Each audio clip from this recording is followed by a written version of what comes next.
and good evening. It's Saturday. It's obviously the weekend. I'm in TMP multiplayer.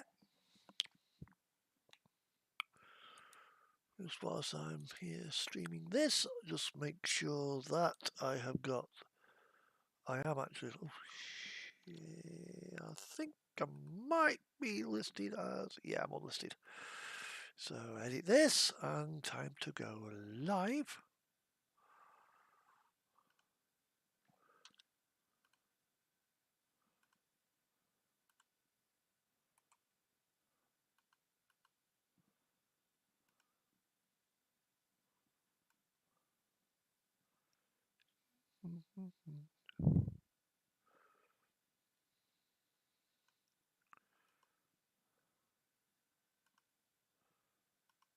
Okay, take two.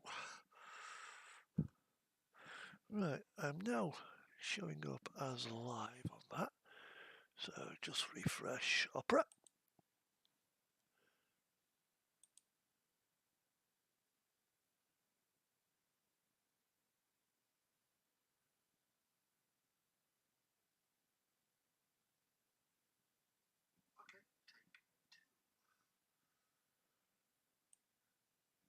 Right, that's got me, what's it sound? So that's promising, that's a good sign. So I can close that down. As you can see, I'm in my rather lovely Volvo FH at the moment. However, that's going to change because I've got a couple of DAF. I've got a DAF 105 I can use in canopy, white, black. Upgrade. Actually, yeah. I'll take the purple beast, darling. Just set it for a 6x2 tag axle. And change that. Rear axle to standard paint. And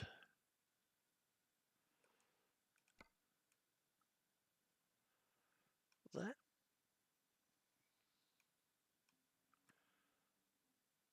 Looks about right. That looks all good. And that is that there. That is okay. That's how I want it. And I'll jump into this. Hello, Alex.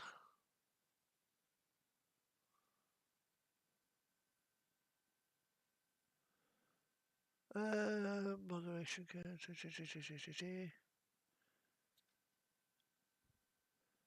Send me send me a screenshot of that just to make sure you are the right Alex Trucking to my Discord, and I will do so. So just take a quick screenshot and just DM me on Discord, if you can, please, just for verification things. And I will check my Discord in a moment. But I'm okay. I'm doing good. Okay, what is Discord? Yeah, so just send me a quick screen grab of that in Discord.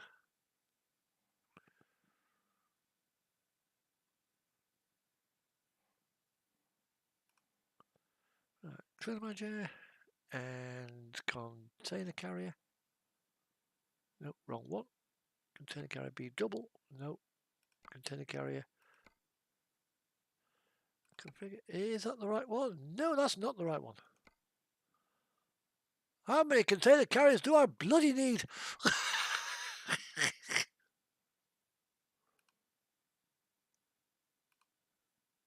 Yep, okay, thank you. Verification received.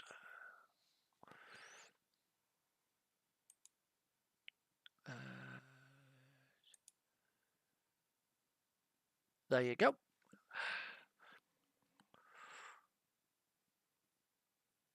Yep, that's fine. I've got it. I've got it. So obviously you can understand why I've had to get that. Right. Trailer purchase. I need to purchase a bloody trailer. Right, I think I'll go with one of those. And set the colour to... Oh crap. Oh crap. I will purchase that trailer though and stick it in Aalborg. Because then what I need to do now is go to my trailer manager. Take that. Use that. Scurry over to the depot, just over the road, so I can get this colour shade done.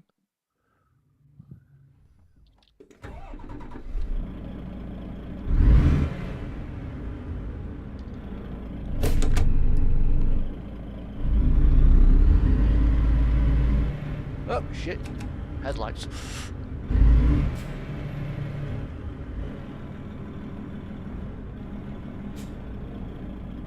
And then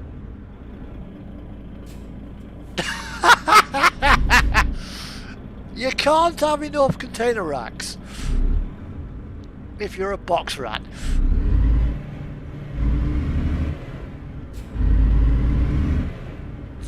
They are the best containers. They are the best kind of trailers.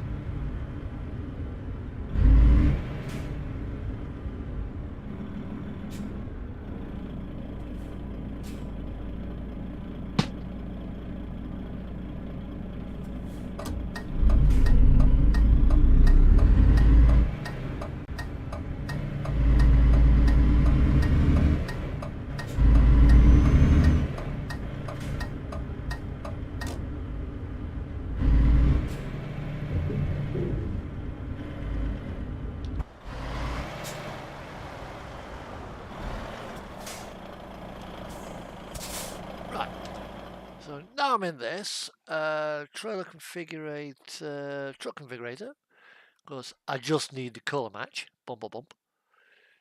That, by the way, gives me Jamaica blue. And I'll put it there.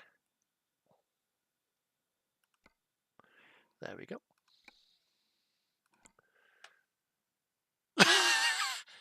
Yes, unfortunately, it's never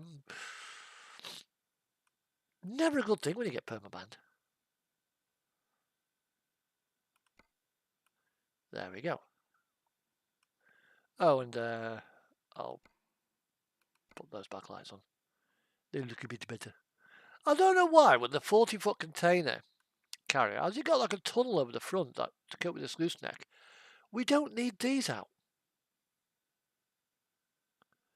SCS are fucked up there.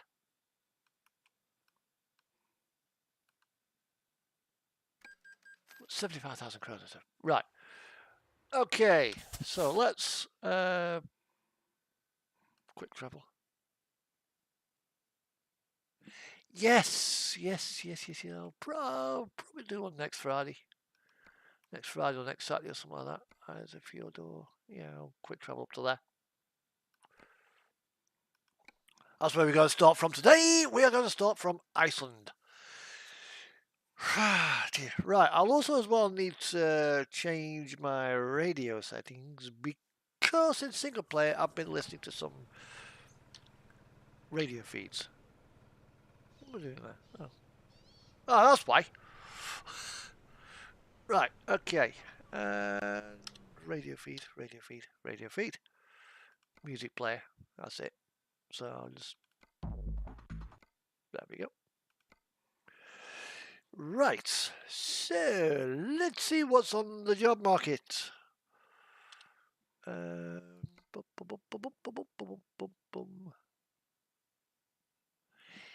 Yeah, the archives are notorious for it. I don't know why. Maybe it's see if I can Esbjerg, Hamburg, Brest, Calvi. Right, that's coming from there. Actually, I also need to log in.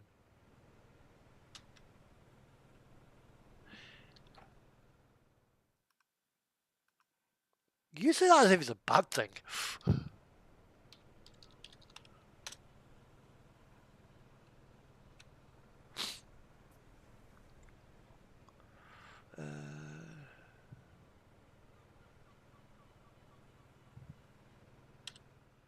Right, cargo market. Yeah. Right, let's go from here. Bergen or Blondevik. Christian Sand. I'll start with there. I'll just scurry over to that place there, I think. Actually, no, I'll go from there. Go to Bergen. Now steady drive across Iceland to Bergen. Actually, yeah, because I've got 200 million kroner, so I don't need the money. I've got plenty of money on this account. Go to Denmark. Well, carry some motor oil.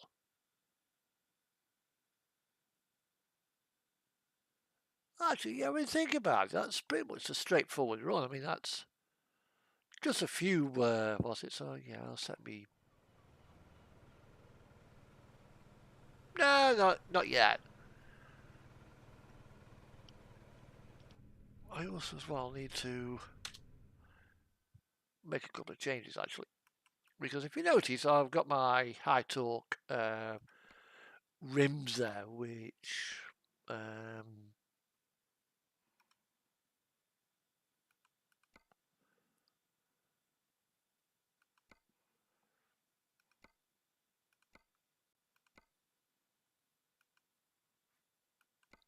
although they look good.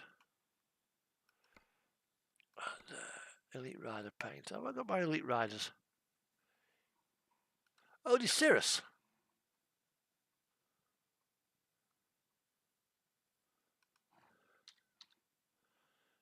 And actually, I think I'll just put the standard Cirruses on. I think. I do admit, I used to run those before I had the wheel pack.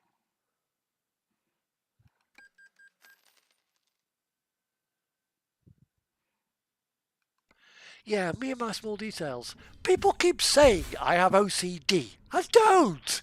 I do not have OCD. I just like things to be accurate.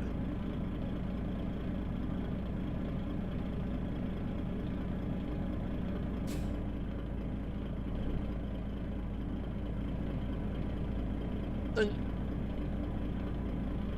little things like missing shadows just bug the fuck out of me.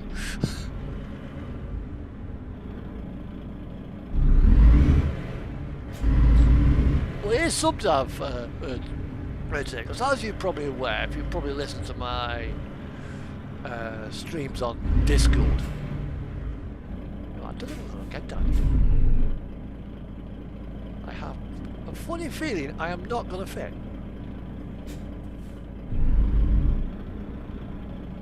Actually, I am going to fit. Jesus Christ, that's tight. Fucking hell.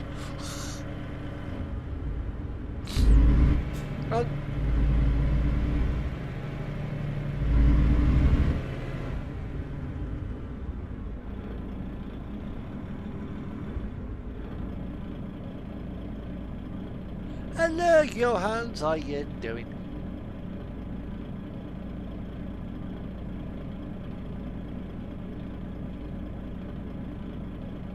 If that's the Johansson I think it is, he's an ex-rib packer.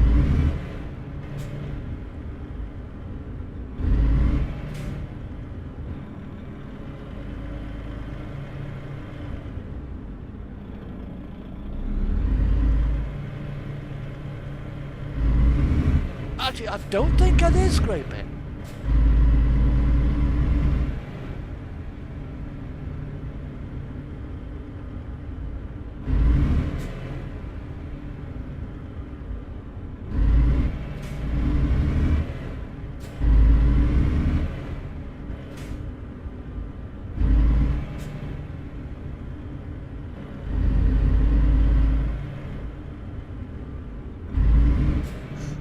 Oh, the rib. I hope cats. How you doing? The rib pack, former. Well, it's not former. It's the VTC, now known as RP Haulage. I'm grateful. I think Johansson used to be a member of it.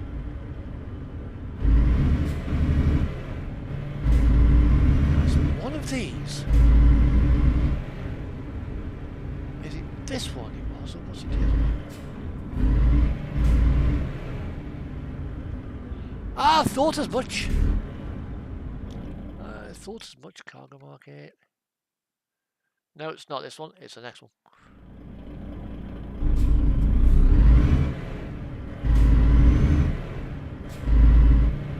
Yeah, Ribsose is another internet streamer. That's kind of what sort of got me into streaming, because I've been doing convoys with him on TMP, and obviously I was kind of like kept running out of memory on my computer, like, because I was recording things for my own protection. I don't stream. What a cracking idea that is! I've got a YouTube channel, which I used to use for my model boat stuff.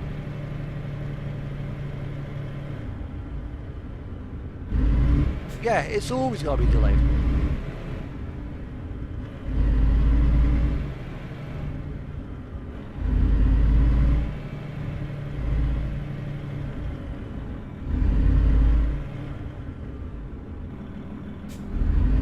That's part of...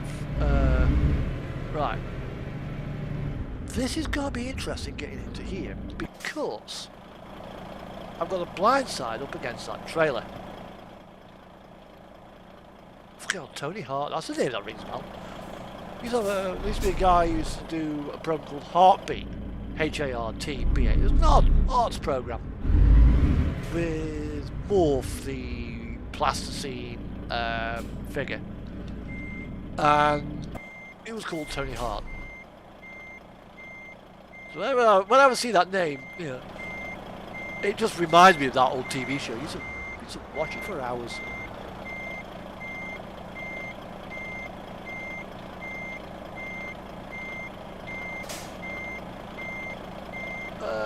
Hang on, once I get loaded.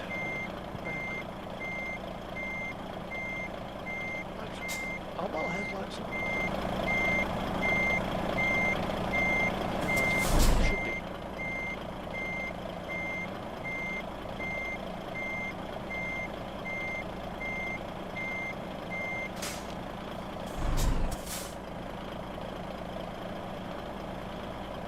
Let's not go back too far, because the banksman might fall into the water. Yeah, just let me go back a bit. Let me go there, sploosh. The amount of photographers and the likes and Instagrammers who've tried to get that perfect shot and have fell off bloody walls or and end up in the bloody drink. It's right. Okay. Now I'm loaded. Yep. Oh, it's an evergreen box. Ever grounded. You want me on the map? Okay, bear with me. What map? Right. Wait for the delay to come up.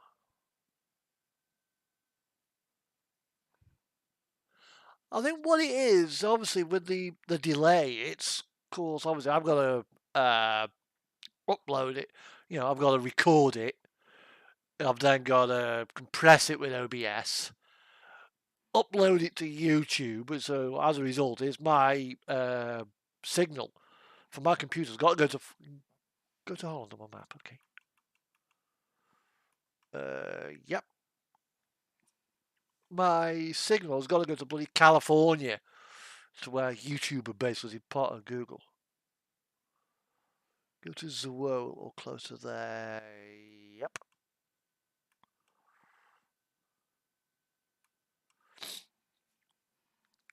And then obviously it's got to go from there to the servers and what have you, and then it's got to be put out across the world. So yeah, you are going to get it's being bounced around the world by satellite. I've just got to go across a fucking cable across the North Atlantic.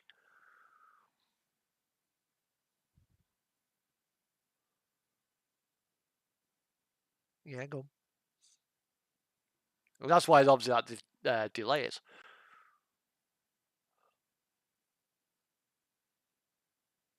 Oh, right, okay.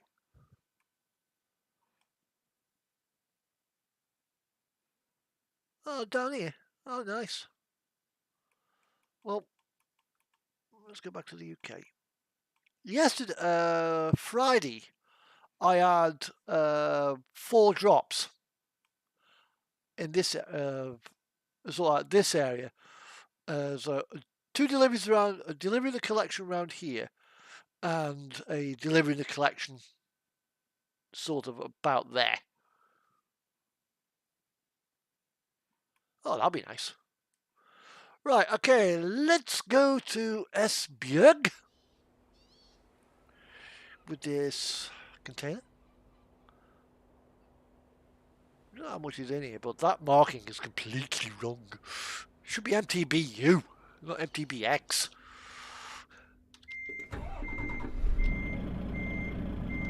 Right, I'm all fired up.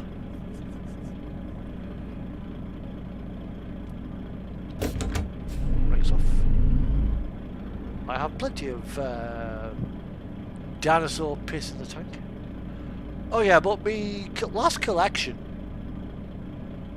should have been 15 pallets of labels. Gets there. Customer hadn't even received the order for the pallets I was supposed to be picking up. As a result, the labels hadn't even been made.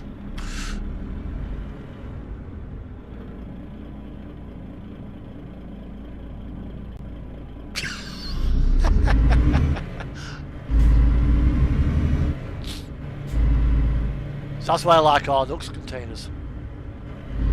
Yeah, but it's SCS again not doing their research. Putting a proper bit code on.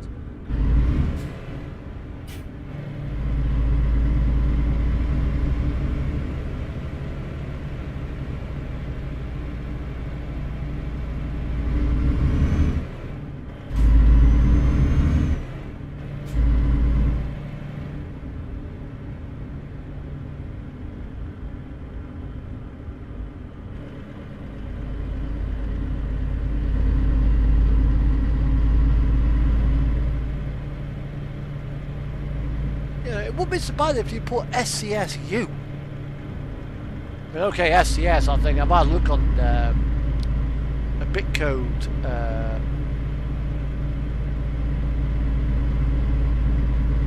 I have many times. But this is SCS we're talking about. They don't always listen.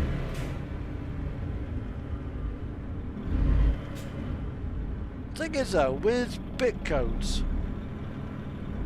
I'd have to pick 3 letters that are not used by any company, because MSK is Maersk, MSC is MSC obviously, ONE is Ocean Network Express,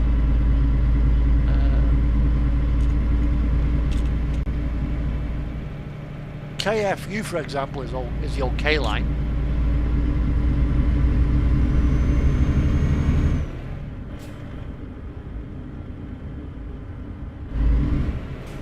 So you probably need to have SOF or something like that, you know, SOFU.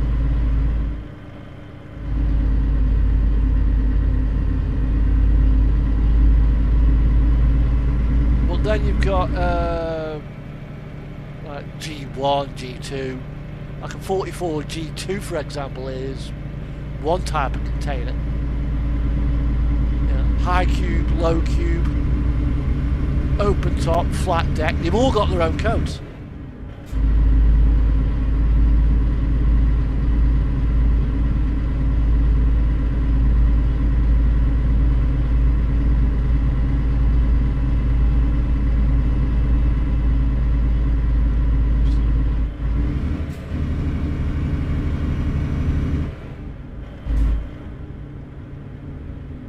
Yeah, and that's, I mean, at least now with the new trailers, I mean, yeah, okay. In Foxy's Discord, a couple of the users do sort of diss STS containers because they like their modded ones, like carriers. Okay, have fun.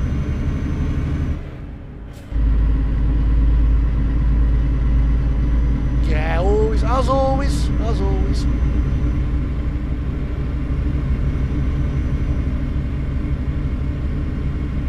I think the trailers that we've got now, stock out the box, are much better than the ones that we first had when ETS2 came about. Machote, hay que aprender a conducir, eh.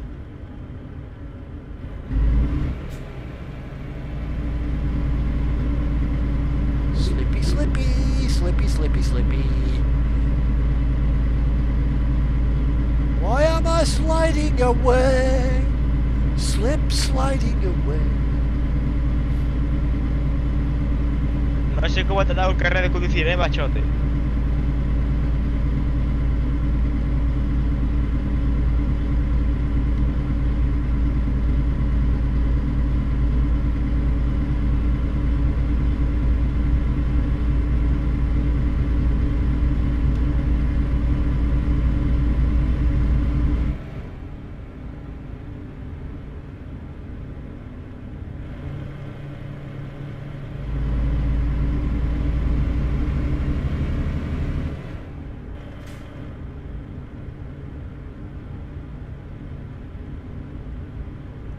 And it would actually be nice if SCS were to,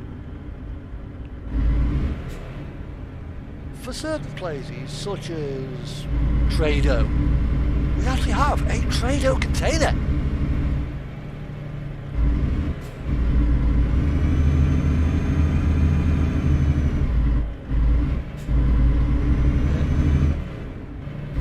So when we are, just even if it's just in traffic where we see like Trado and even some of the ATS companies,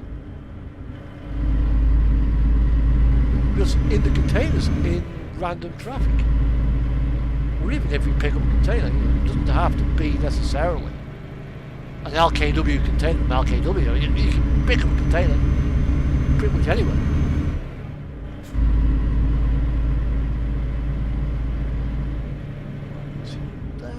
What is he doing there?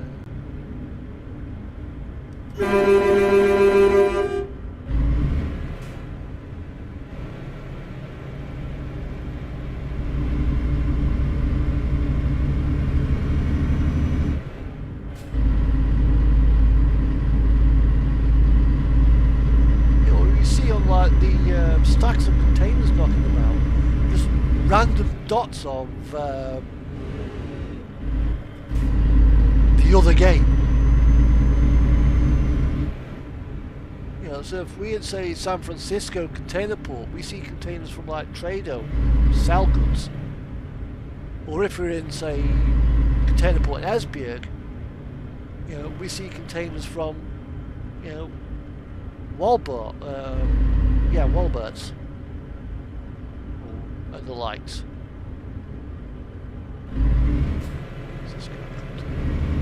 Don't want to meet him on the vent.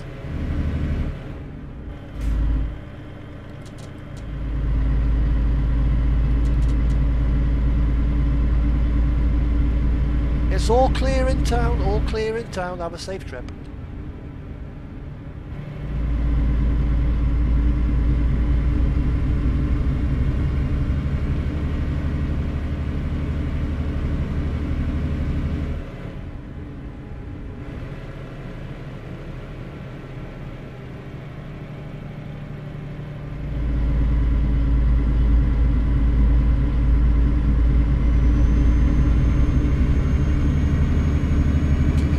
Give me the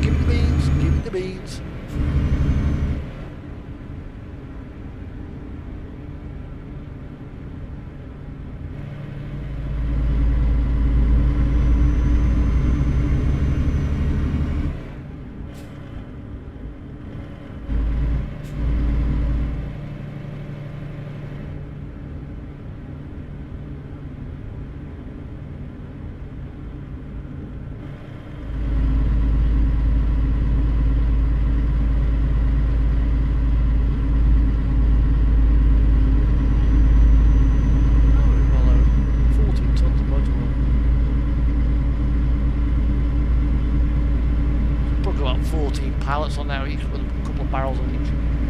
Not many. That container's virtually empty.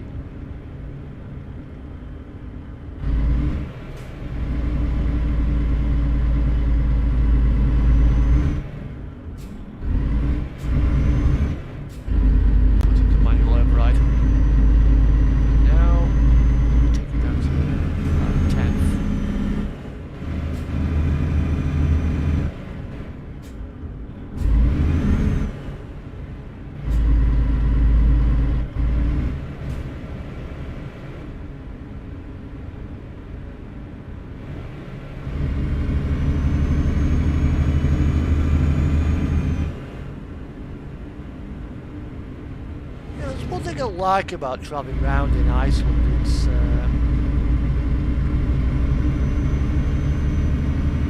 the scenery up here is actually quite stunning.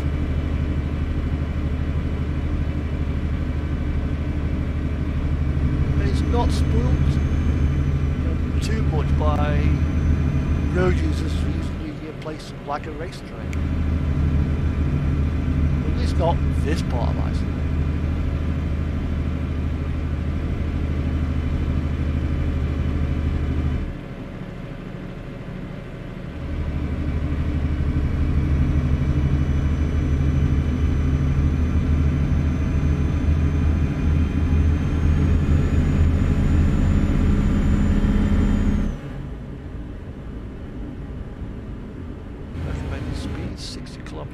Down this bend by that blue sign.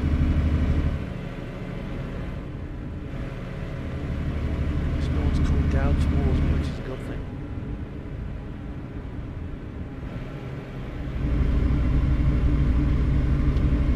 And I've got my presents on. There's nobody actually around me. I'm actually happy.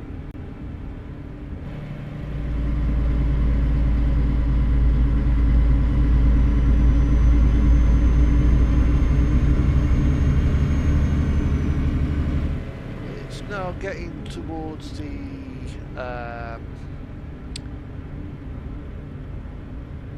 23rd.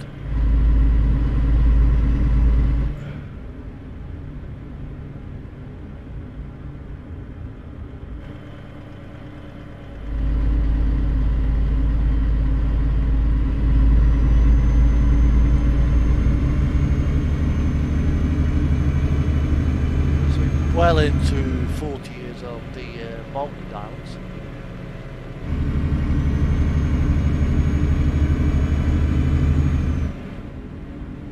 We've also as well got, I think it's 34 years, or 36 years, sorry, on Chernobyl.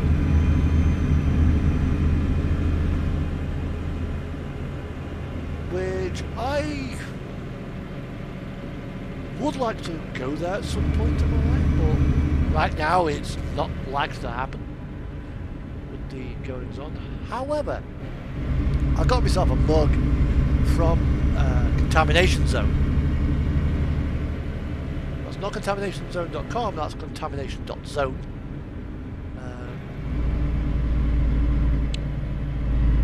He's selling merch at the moment, which does help relief efforts in Ukraine. And it's the almighty tractor stealing a tank.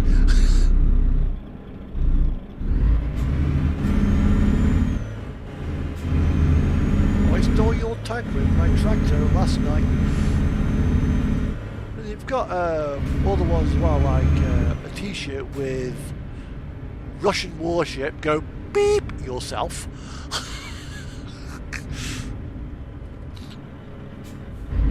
Ukrainian guards, surrender or be fired upon. Russian warship, go fuck yourself. Yes. That's become a bit of a meme.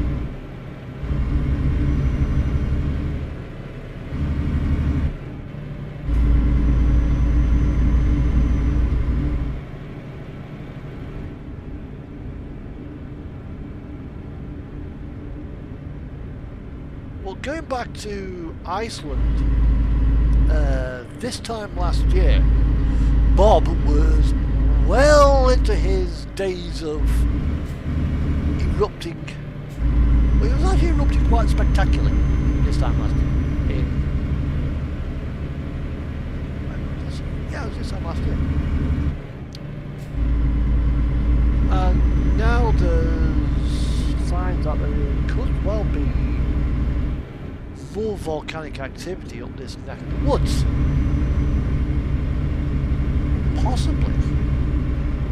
Possibly offshore. Which, if that is the case, it could lead to some spectacular eruptions.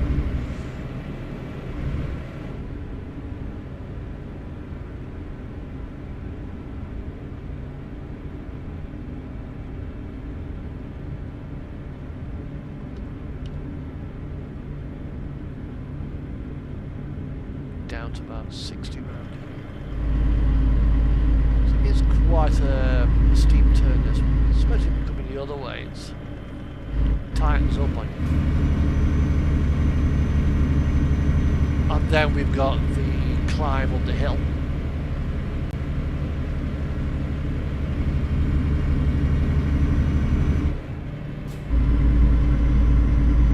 There's a snow warning up the road there, so we need to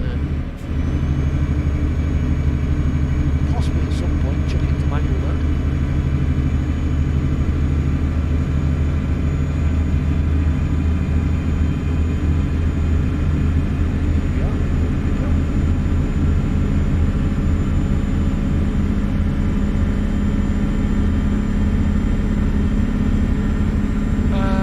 Box has decided to hang on to the gear because we are climbing.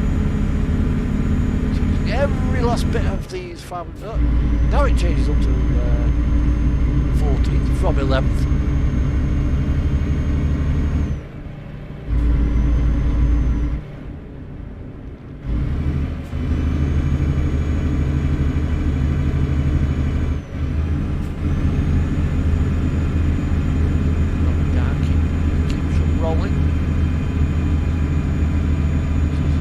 Lugging the motor down.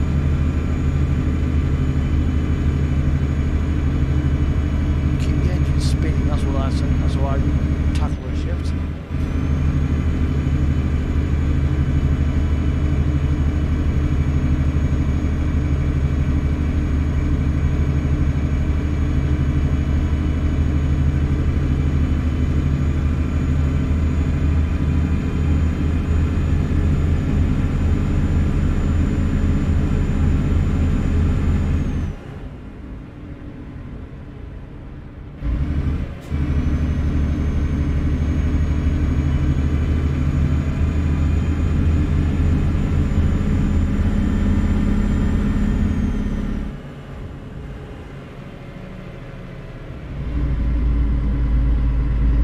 Next week as well, it's Truck Fest weekend, so there may or may not be a stream next Saturday. So obviously, depending on what day I go Truck Fest, I'll probably be too knackered to stream, or if I'm getting up early in the morning, I don't want to stream too late, so there probably will not be a stream next Saturday.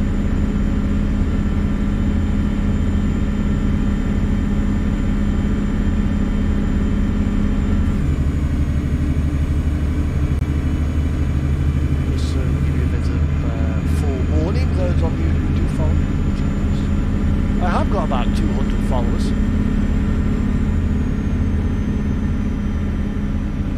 Feel sorry for you. Happy to follow.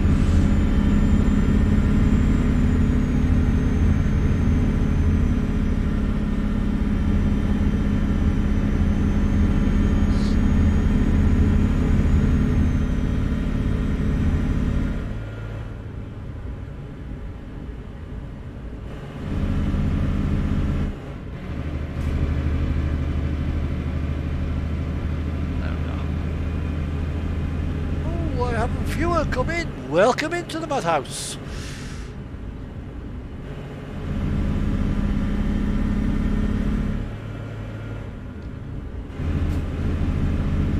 And if you wonder why I'm revving the truck so hard, it's because I'm on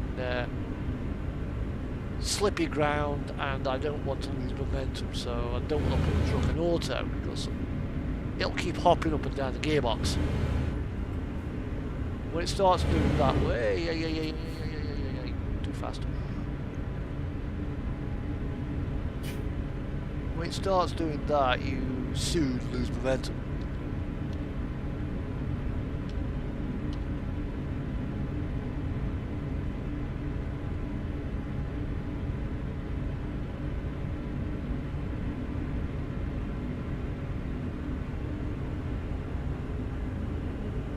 And driving on snow and ice, it's not about speed, it is about momentum.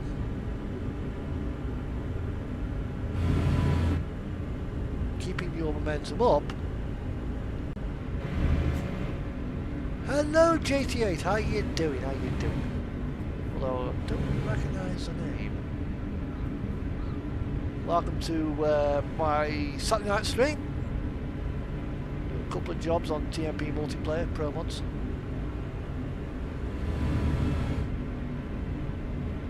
Take a nice steady drive from one end of Iceland across to Denmark in a DAF.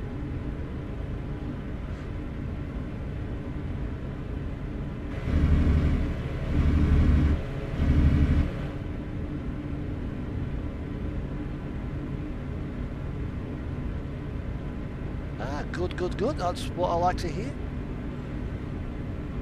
As long as everybody's good, that's the main thing.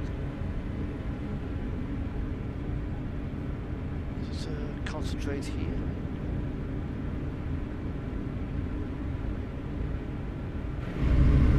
Because obviously around some of these areas you've got hidden ice pockets.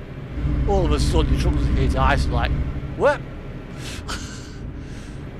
You are going to go a straight line. You can be full cracked over the lock and you're going to go in a straight line. Which is a little bit entertaining.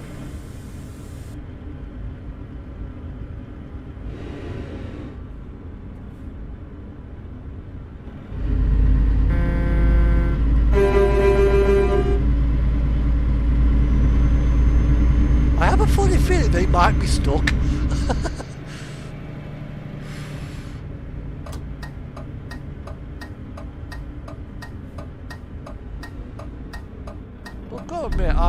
Iceland is, in Pro Mods, is spectacular. Certainly better than the regular map. Up here, you do get, on the whole, better play quality. You do need all the map DLC for Pro Mods. We are going to be getting a new DLC soon to replace Heart of Russia. And that's the Balkans.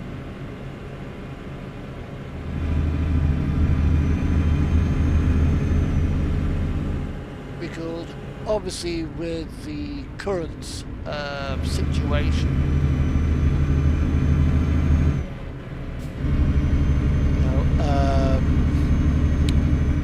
anything to do with Russia is very toxic. Yeah, it's absolutely beautiful up here. I would like SCS to actually do Iceland, Northern Norway, Northern Sweden, Northern Finland as a DLC.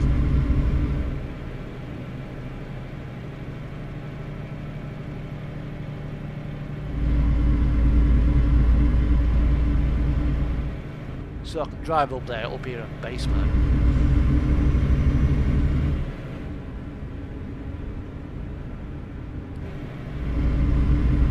There are a few hidden little gems in this map as well, actually. Just as you come out of Sea of Fjordor, you're heading towards Accessory. You pass the house on the hill and there's a little turning on your left hand side. You go down there, you come to a tunnel. You follow this tunnel and it brings you out in Reykjavik. It's some fucking long tunnel.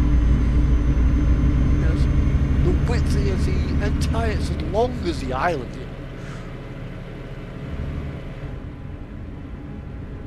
There's a couple, I think there's a couple more around here as well.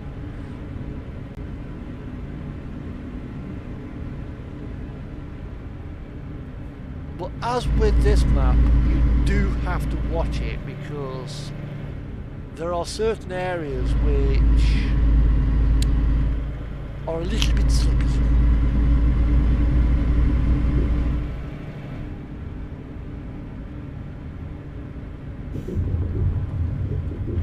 And other areas like this place, like where I am now. I'm glad I've turned my force feedback down.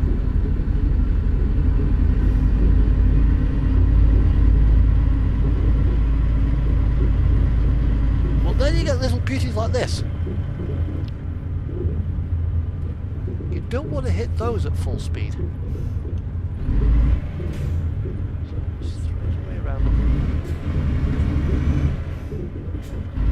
As you can see there, that little bit of a jolt there shows that my truck actually hit them.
I'm off the rocks, I'm on the hard stuff. Finally. So now it's more or less a straight run now to Sea of Fjordur.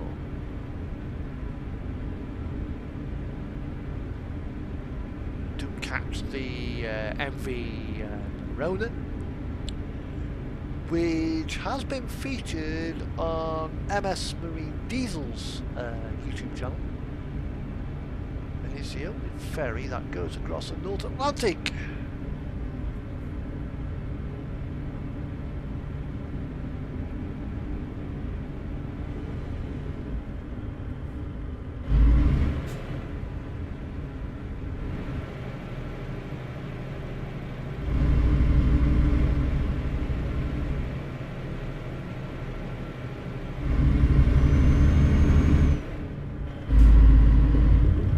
More gravel. More gravel.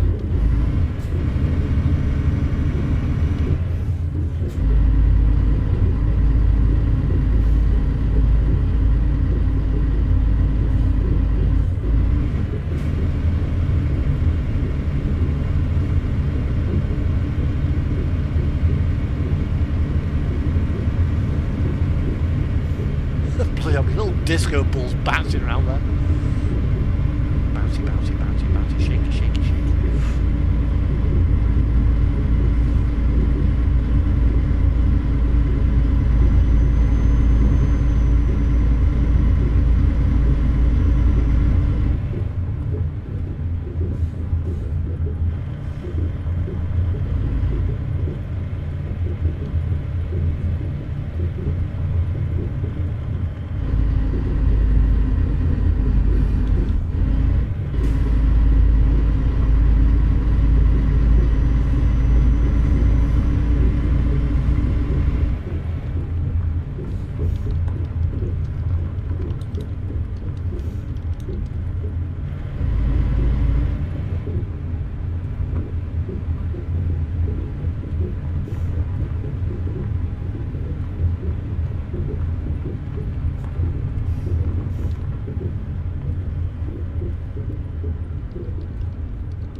There had no trailer on.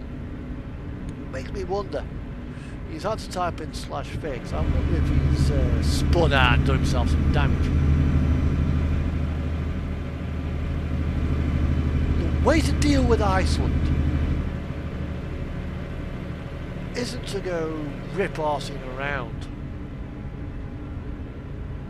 but instead take it slowly.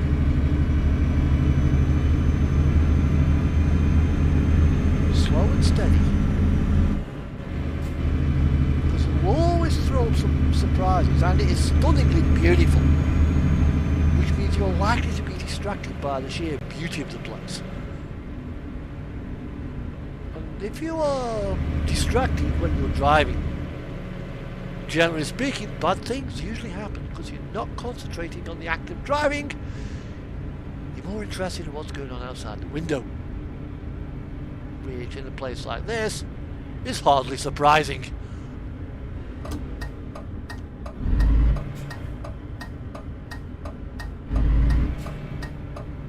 So it's 225 kilometers accurate.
not far.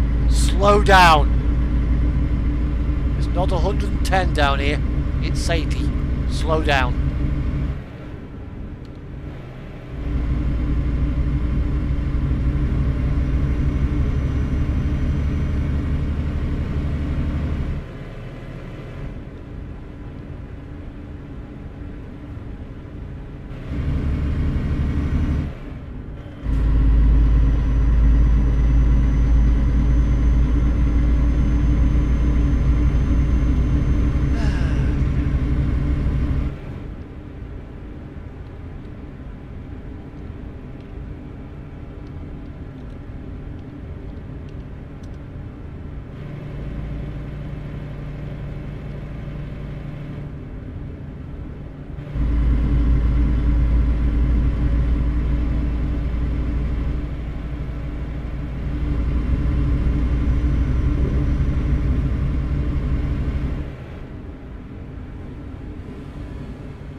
Well, this is Blonders. We're almost at Accessory.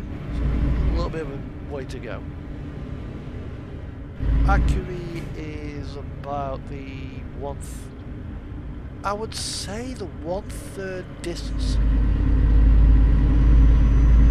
Might be halfway actually. So even though we've got several thousand kilometre job, we've still got 2.75 thousand kilometres to go. Most of that is a ferry.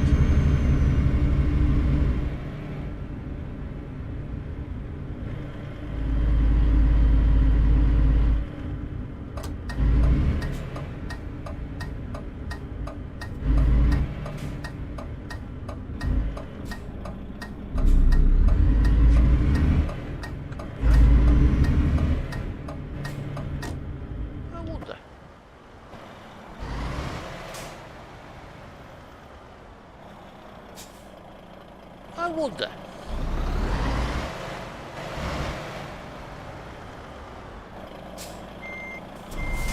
Curiosity now just got the better of me. Let's see if we can actually get inside this. Probably won't get the cab on. But might certainly get the trailer.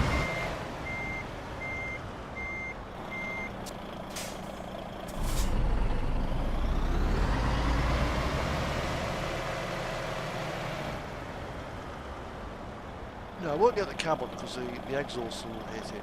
But the trailer looks like it will go on.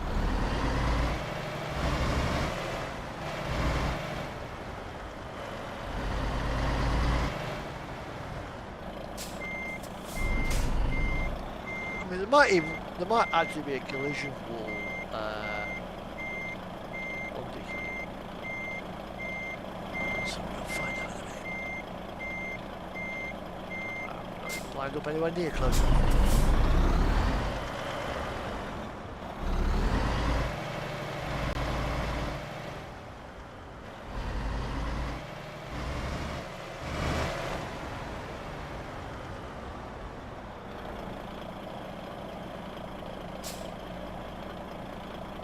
Oh yeah, Iceland to Georgia.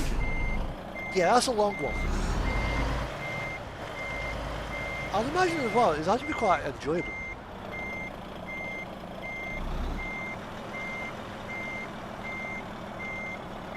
Yeah, some of the longer trips can actually be quite pleasant. I mean, I did one, Longyearbyen, through Kirkenes town. You know what? I think that's going to fit in there.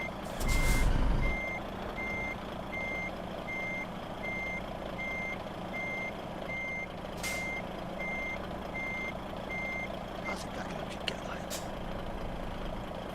If I line it up right, I bet I can get that in there. Yeah, Longyearbyen down to Jordan. That was a run. That was 6 hours in the sea.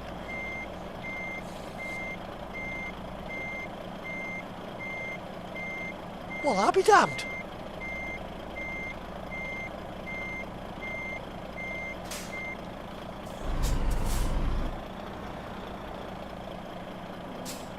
No collision wall on.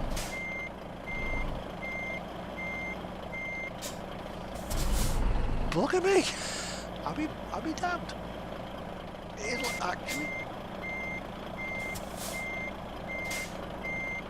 Oh yeah, I mean, sometimes that's the best way to do it.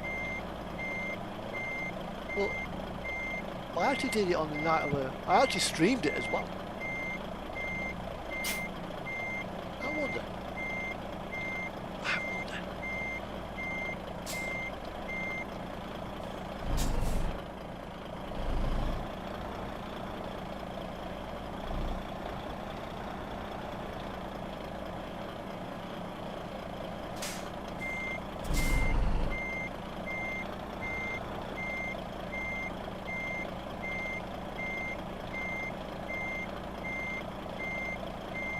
I wonder if the roller door's got a collision volume. It probably has.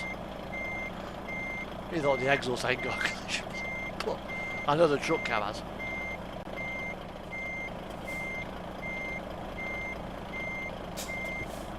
But it actually fits.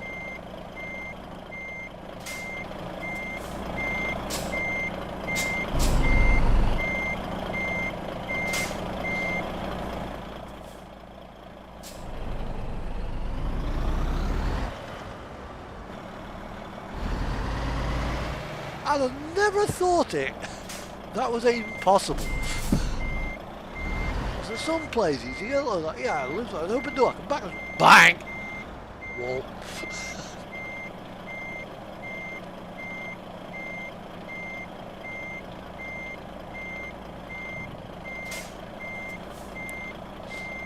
As you can see, there's certainly a collision bomb on the back wall. That will make a good screenshot.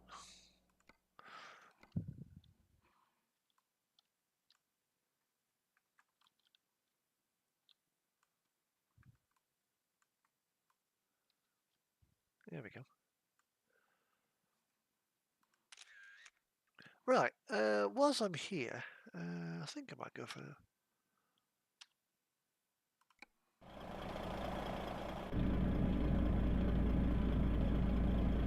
I think I might go get myself a cup of coffee.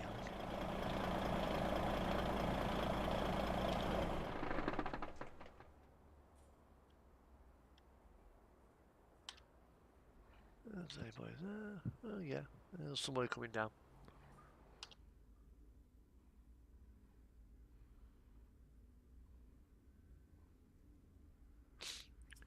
Yeah, I did it all in one run. I have done multi-session runs, but I like to simply start the job. I like to finish it in one session. Yeah, so a nice medium-sized job of a couple of 1,000 kilometers. Yeah, that's easy doing. I mean, eventually we will get all of the United States over in ATS. And that'll be a nice sort of run. New York to Los Angeles or something like that, or Miami to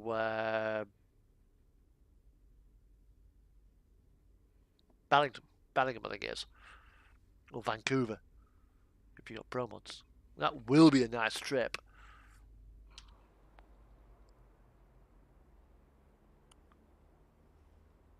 But in reality, I think I will just push that door off his track.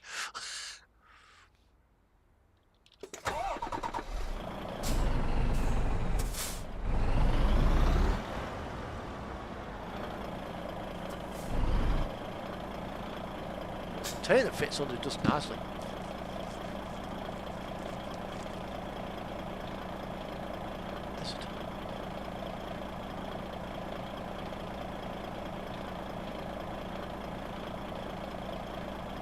Right, it's now, like I say, it's break time, so I'll just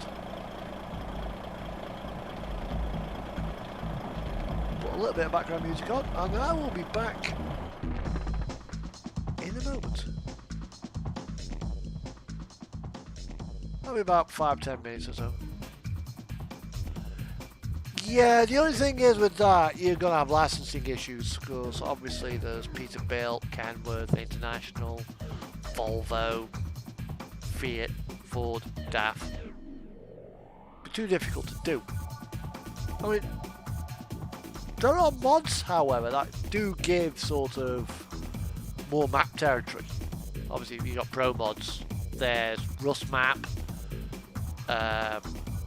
RoX, map. You know, RoX gives you all of this area here, and a bit more in here, and I think a bit more in Turkey. Rustmat gives you here and all down here. Yeah, I mean, you've then got the Great Steppe as well, which gives you sort of this area. I mean, I would like eventually, once all this political shit dies down with Ukraine, you know, I would like to see all of this area filled in. Because I was watching a video on YouTube, and it was what is the longest possible drivable distance on Earth, and it mentioned going down from bottom end of Africa down here, South Africa, Cape Town, going up to Europe. The other thing is, you've got that gap there. See, it kind of disqualified it. So, what if we were to go through this area here, the continual distance, up into that way? Again, it is possible, but you've got the issue of certain parts of North Africa you can't drive. Oh, yeah, there is a link patch. I want to get that back actually, because I did use that. And also as well, chuck in RoX as well. Romania Extended. It is beautiful. You can actually, RoX, you can drive around Chernobyl. Which is the reason why I got the map in the first place. But if you go from about there, which is the most westerly point of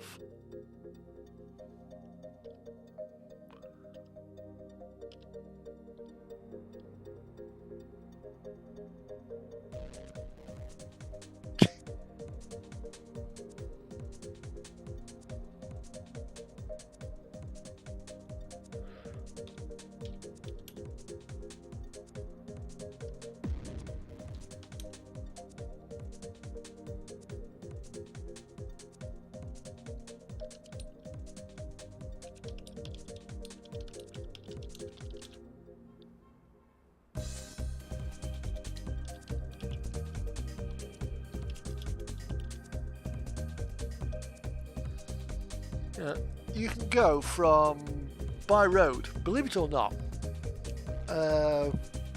across Europe from the coast of Portugal, all the way across to, believe it or not, the North Korean border. At which point you got kind of scuppered because you can't drive any further because, well,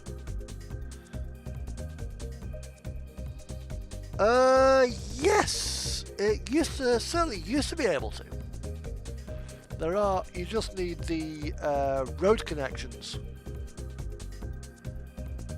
I have actually used it with all of that area done.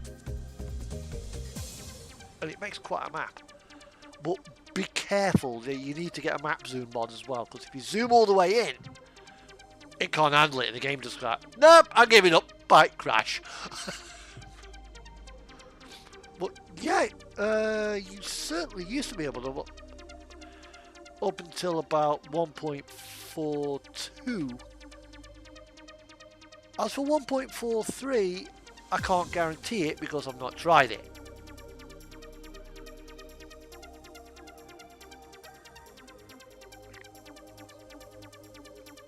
But yes, certainly have a look to see if you can get RoX on there with your road connections. Got this bastard. Yeah, got it. Fly pussy around. Smack. But certainly try it.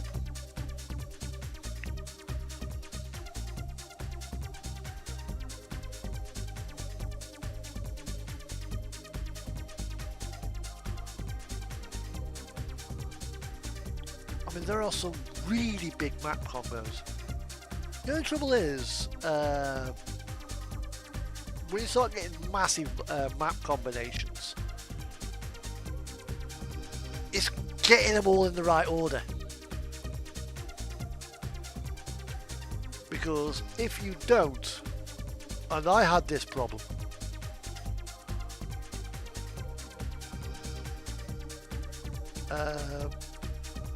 Aberdeen was there. Like, what the hell's Aberdeen doing in the middle? And Bergen was there. You know, the entire map was.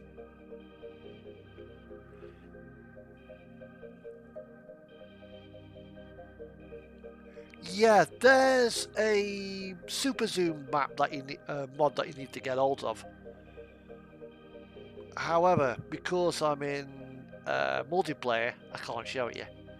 Because I think it's still on my mod list.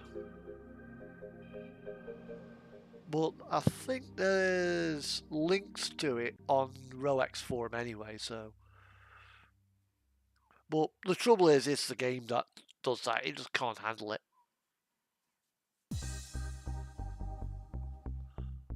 But eventually, I mean, SCS will fill all of this area in. We got the Caspian Sea there. I mean, you know, Georgia, Abkhazia, South Ossetia's there. Don't know what that area is there. And when they come to do Ukraine, I mean, that's got to be a bit awkward. You've got the Donbass region here. You've got Crimea there, which is held by Russia. And I think all of this area will end up being Russian territory with this area here. That's going to be fun to map it out. Yeah. Putting promos in the right order is awkward. it is very, very, very finicky.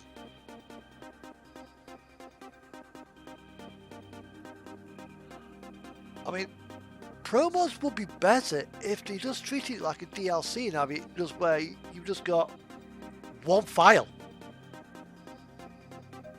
and you just put it in.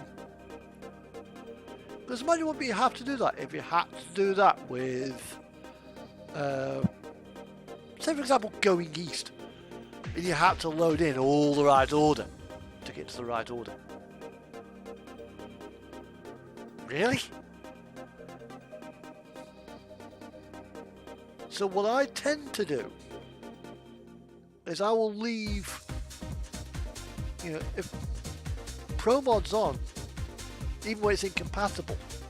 So when it gets updated, I come in and I see like the red dots. I can put the next one in. I can put, oh well, there's a def. So def goes there, bing, delete the old def. Well, there's models. That goes there, delete the old models. 1, 2, and 3, bang, bang, bang, delete, delete, delete. So you don't have to keep. So eventually you can do it without the order. However, I'm sitting here naturally, and I'm trying to make myself a cup of tea. Back in the bed. Coffee's more important than anything else. This stream runs on coffee.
Yeah. I drink tea when I'm at work, but when I'm streaming, coffee. But... Right. Up and running again.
One of the reasons why I have tea when I'm at work, I actually drive a 26-ton truck for a living, and the coffee you get from McDonald's and motorway services isn't the best.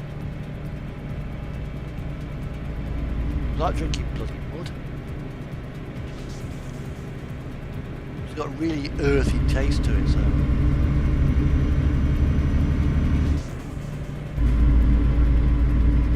I drink tea when I'm at work. Plus as well, tea in a flask is much better than coffee in a flask.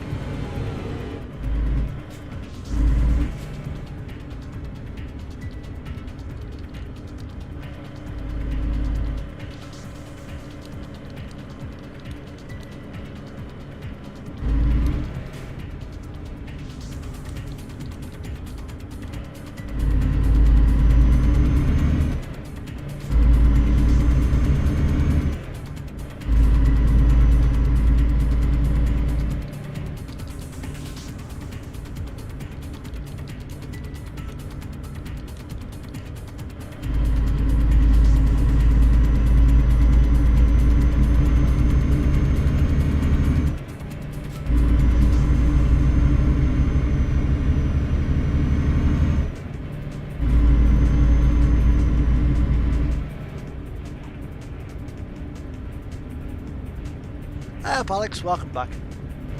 Still in Iceland.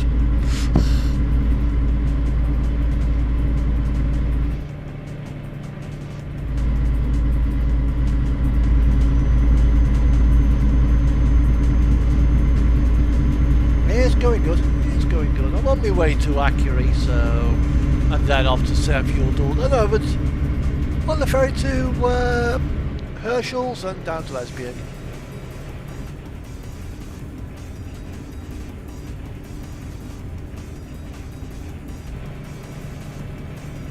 But so far it's been okay.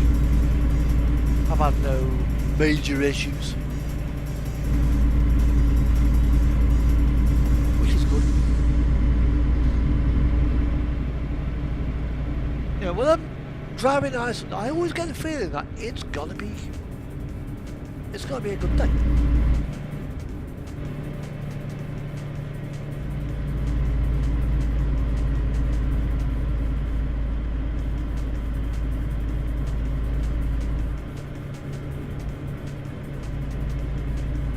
Nope.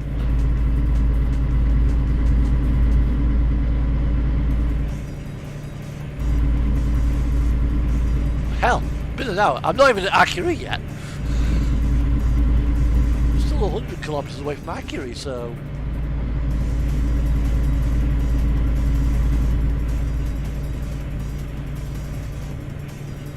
You know what I'm like though, Alex. I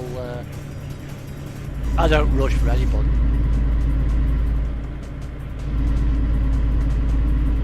Don't see the point of it, isn't it? Nice and steady.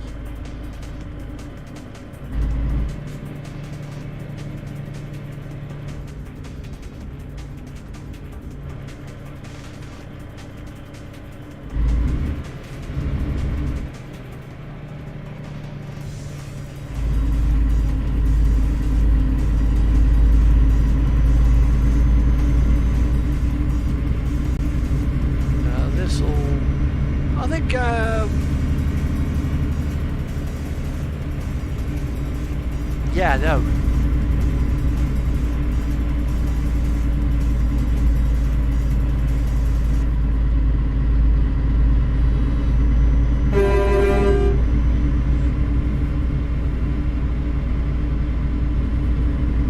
Finally, somebody actually doing the speed limit.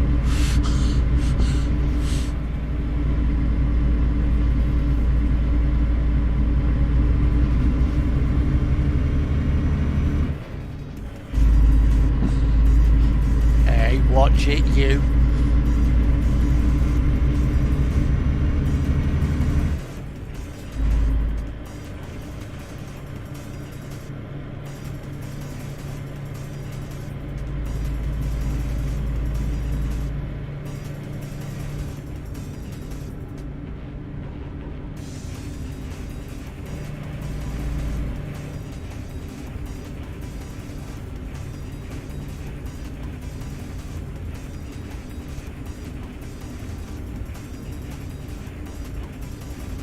Yeah.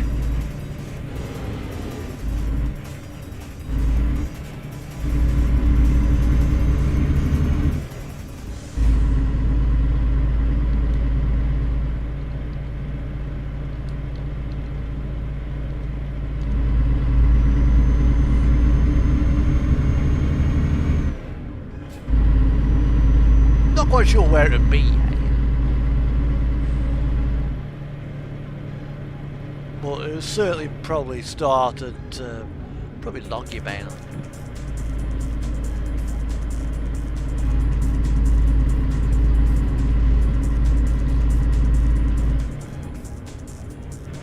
Yeah, that would be nice.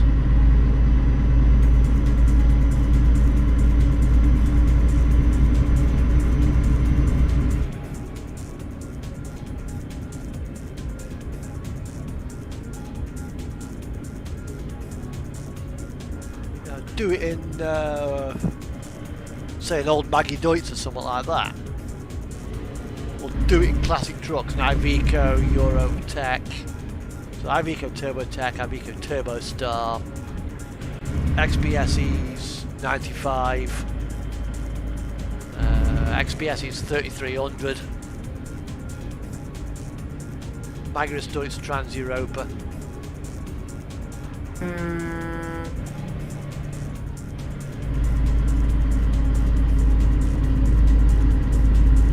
Maybe.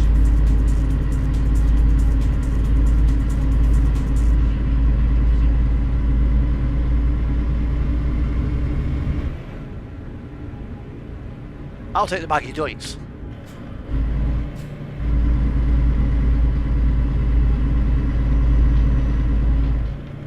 We'd have to do it as well with period accurate trailers as well.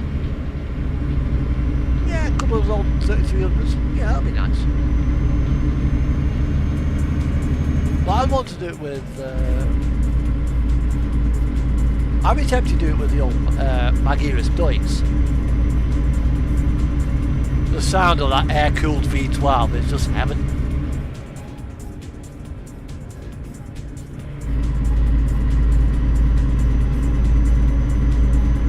I remember speaking to Dotec in the forum, and he said, you know, 19.1 litre V12. I'm like, yeah. He's like, I showed me the horsepower, it's like 200 horsepower. But he goes, but it's got like really a lot of torque. I'm like, no.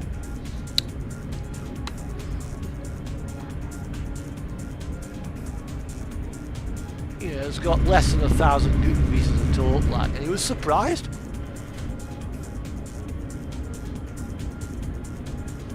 Well, that's all engines for you. They just weren't that torquey. They weren't that great. An air-cooled engines are really low compression, so as you don't build up a lot of heat, so they quite happily easily dissipate it.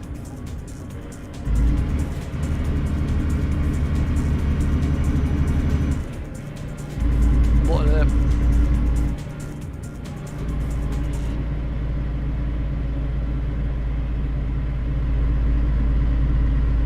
the DAF 105 is nice. This bad boy.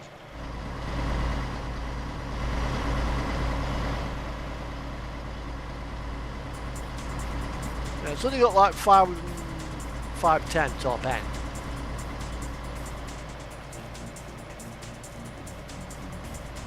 But it's a sort of, you know, it's dependable.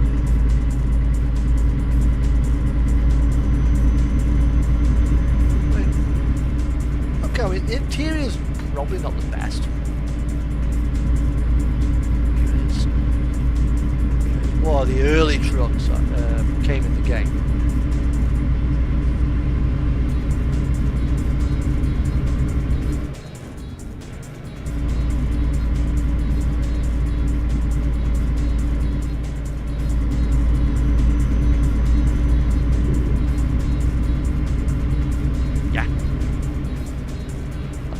I'd rather drive this than a Scania Next Gen. Don't know why. But yeah, the RGL Scania is a better truck.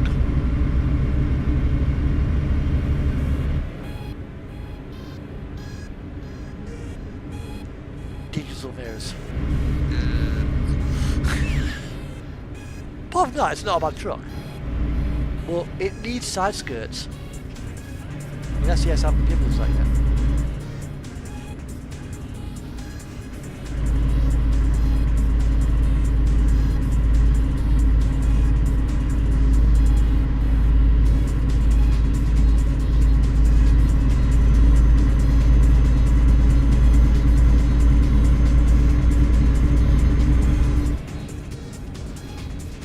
The XG, it is a nice cab. But Mercedes have had issues with their digital mirrors in service, so you can't beat them for that respect. Good old glass.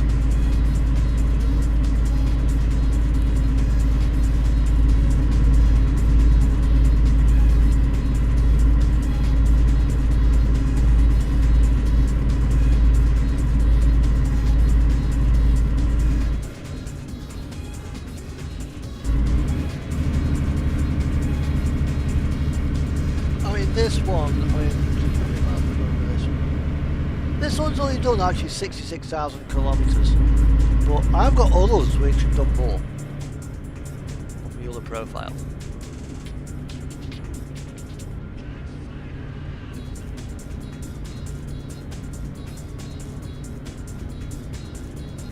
But that's the thing I've noticed with TMP, when the new DAF came out, everybody was driving the new DAF. Now a couple of weeks later they went back to what they were driving before.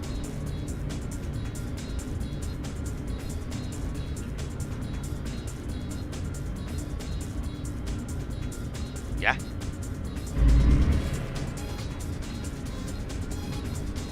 I wouldn't put I'm not going to put Rolex on just yet.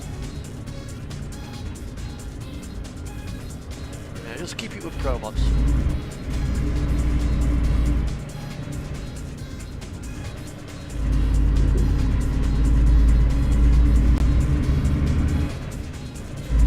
It's actually meant to improve your vision out the cab.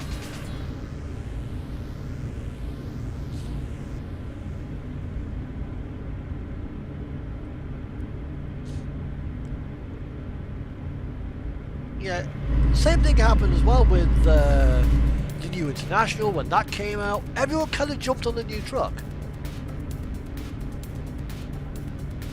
They realise how good they are or how bad they are. I mean, a lot of people like the Scania Next Gens. You don't see many Actros knocking about. Particularly the old one. Not many people use it. Same with the Magnum and the Premium. Probably because there's no in-cab GPS system.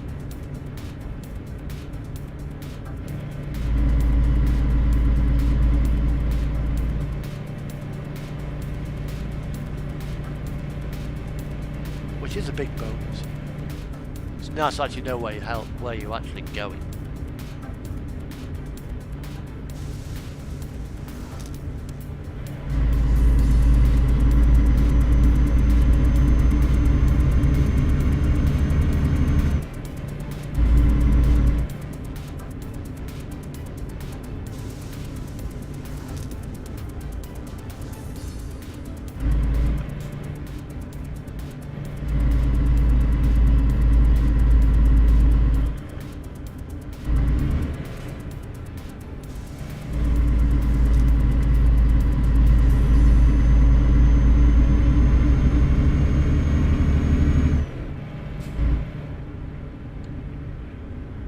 slippy stuff.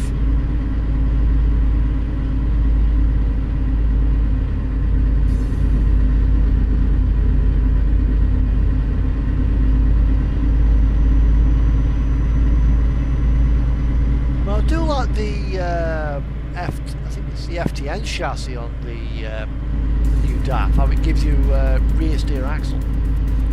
That's a nice feature.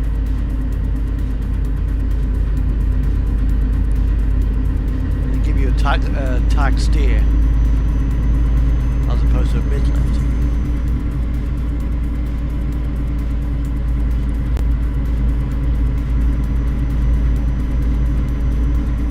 Again, you don't see many people as well driving the new DGX.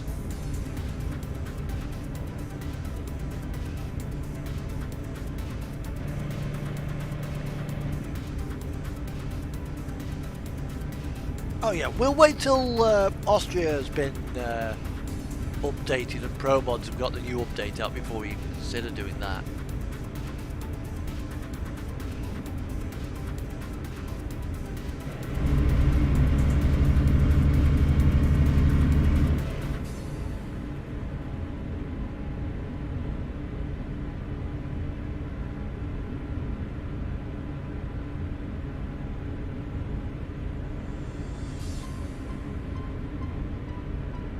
We'll put I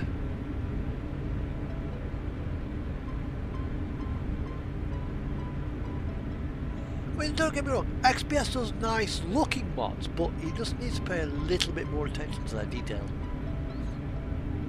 Like if you look at the 95 Super Space Cab, the shadows of the mirrors aren't connected to the bodywork, which is annoying. I mean, some visor shadows not connected to the bodywork either. There's gaps in the shadows. Yeah, you just need to pay a little.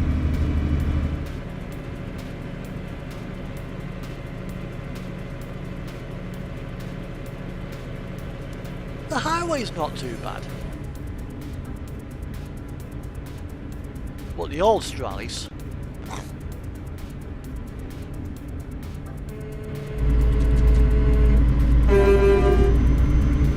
the old Rallyes is just bloody awful.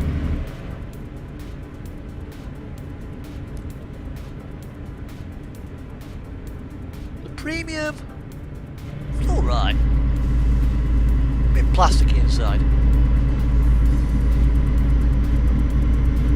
But again, that's not a very popular truck because there's very little power for it. I think it's about 460 or 480 horsepower top end. I used to drive a Renault Midland 7.5 tonner, and it was just, wherever you look, it was just plastic, cheap Bakelite plastic. It was bloody awful.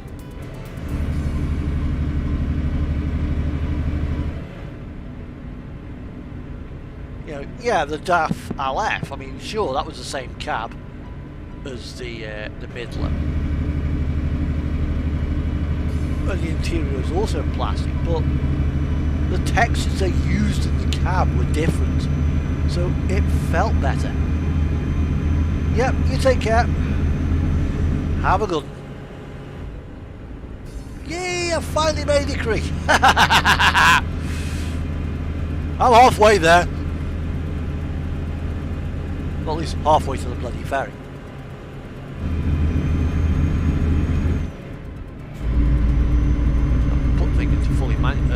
Put the thing back into auto mode.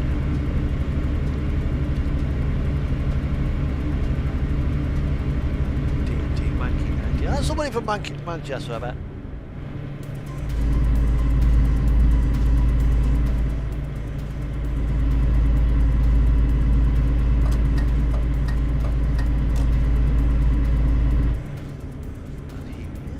Looks like he's going to get to the roundabout before me, so I'll just slow down a bit.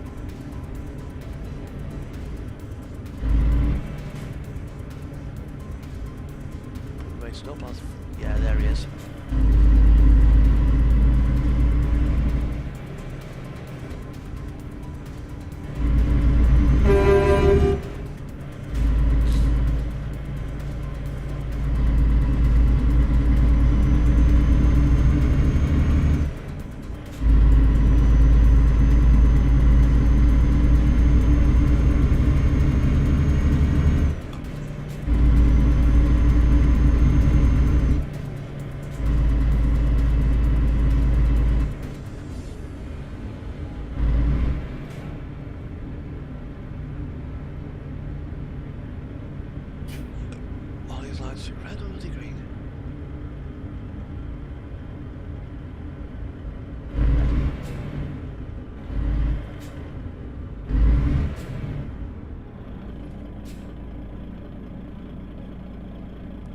kind of expecting it would be.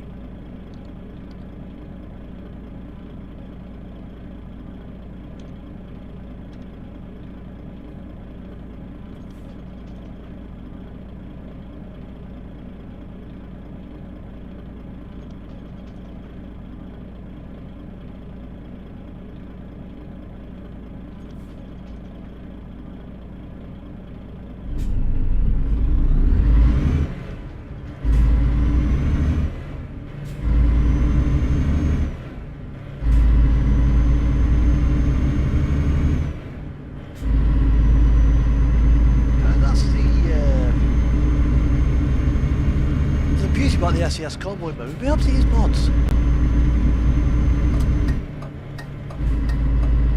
I think going down down to Europe, from Europe down to the Middle East, in an old truck, yeah, it has to be done.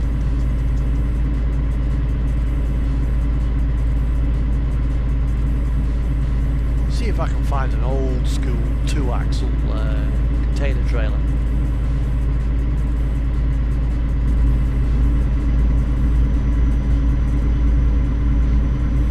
If I can find like an old school, proper old refrigerated trailer.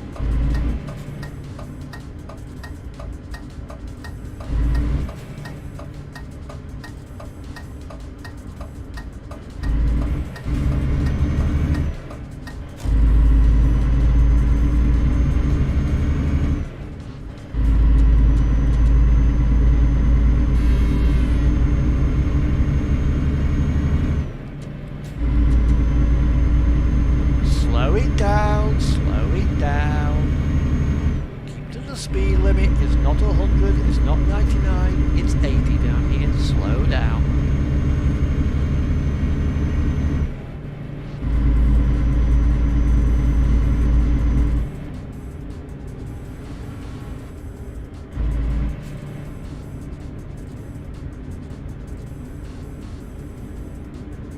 Slow it down, my friend. Slow it down.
Bends, and I think it goes into the slippy stuff.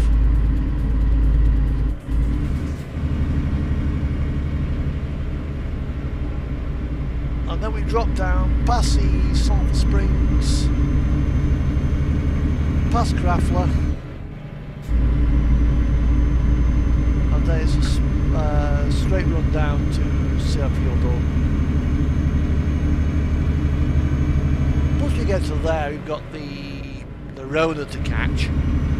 That'll take us all the way to Herschel. It's a 45-hour trip.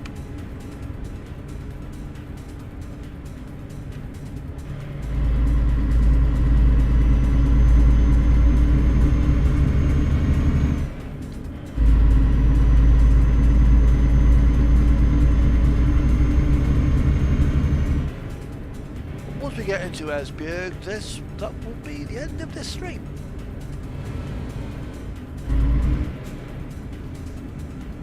Manual mode.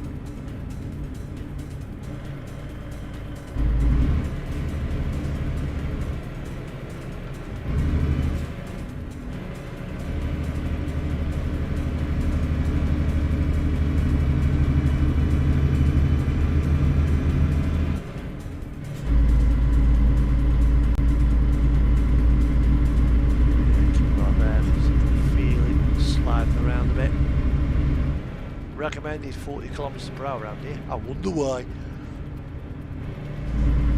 They'd probably get some jackass coming around here doing 110. Straight into the barrier. I can't steer. That's why I crashed. I just couldn't steer. That's why I've got a recommended speed of 40 k's around that corner. Because it's slippy.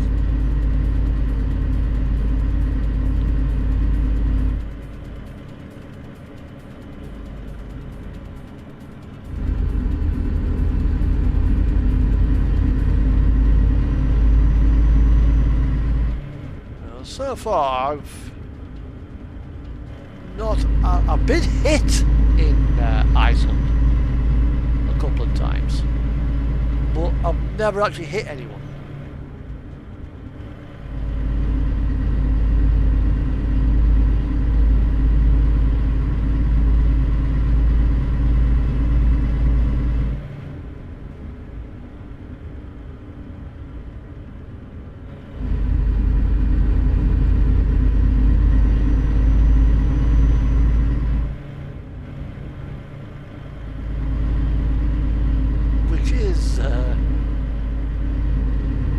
Easily done if you're not careful. It doesn't take much to keep your concentration on the road, but you know, it happens.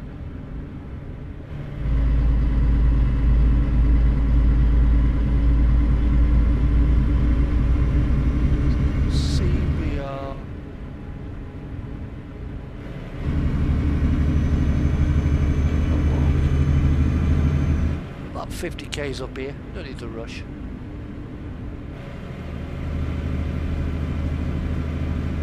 Top of the green band. There's somebody parked up there, so I'll just...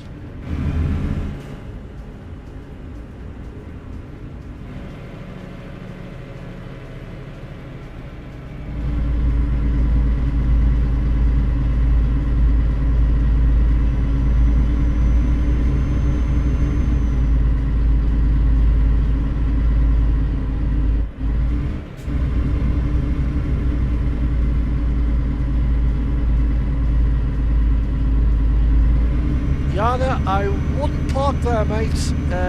You're in a dangerous place.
Paddy, raise your lift axles, bud, then you'll get traction.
Have a safe trip, guys. Have a safe trip.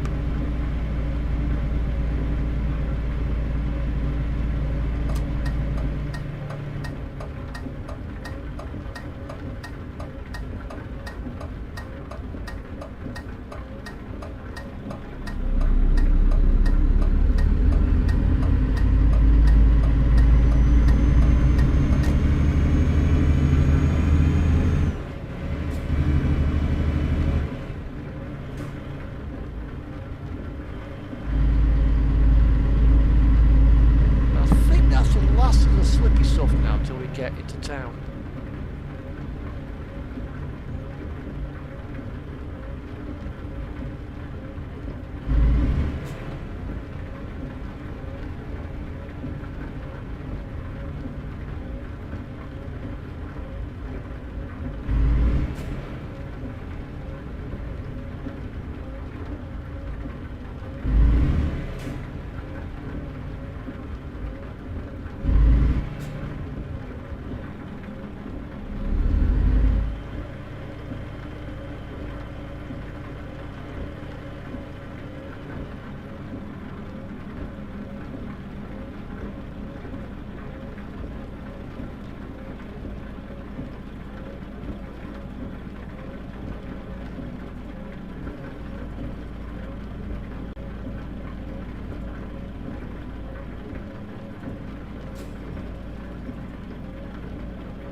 Down here, just down here, we have the. I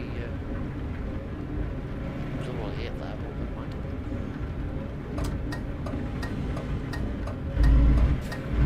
We have the hot springs from Craftland to go by. And there. Road to the tunnel to go past. By the house on the hill.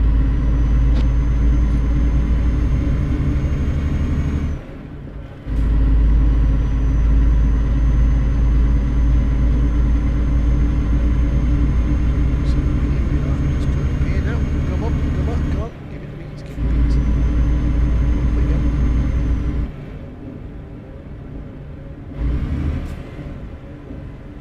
go. Actually, no, we have slippy stuff.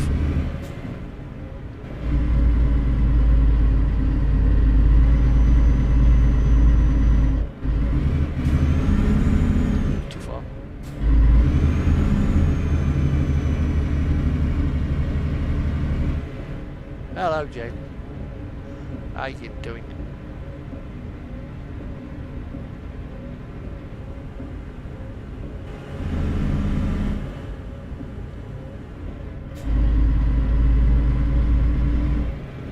Just heading now down towards the ferry in Iceland, off towards Esbjerg via Herschel's. Herschel's got one ferry to catch.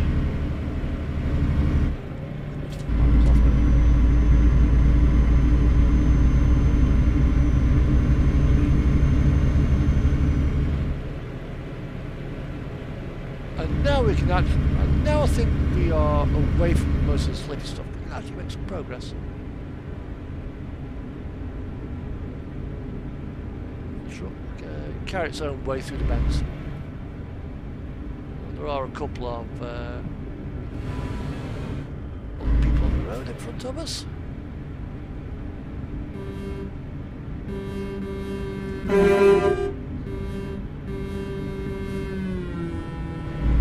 Hey, keep on your side of the road! It's not that difficult.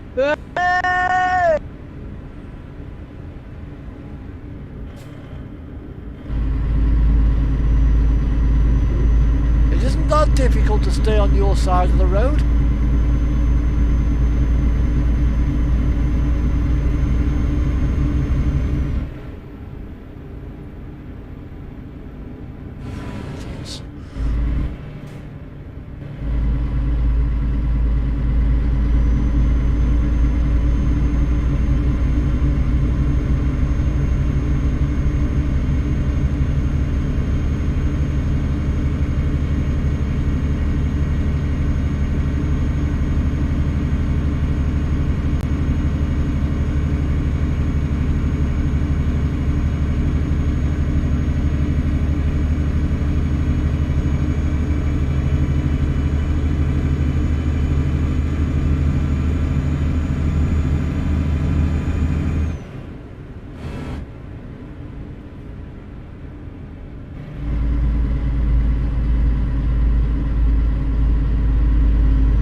And able to keep themselves on their side of the blooming road.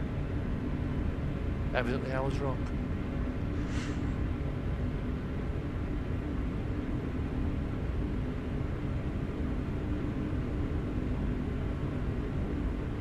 It's not that difficult to stay on your side, correct side of the road. Being in the right-hand drive truck and the left-hand drive country, that adds a slight layer of complexity because I can't see where the left hand side of the cab is. But to be driving a lefty,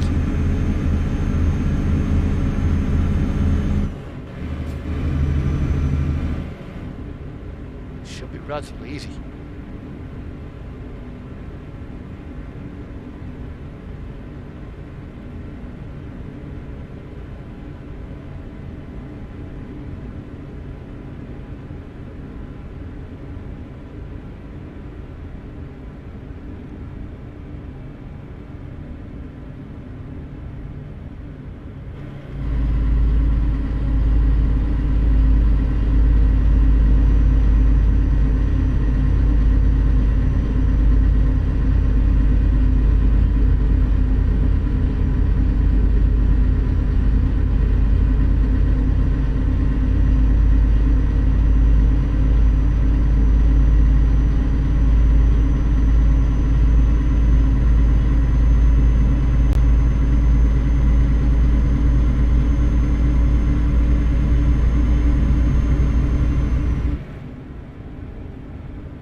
Approaching the house on the hill.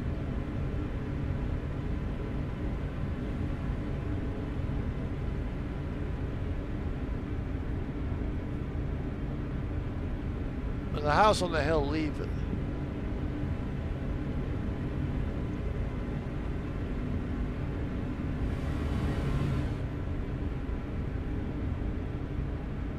Yeah, it is a nice cab.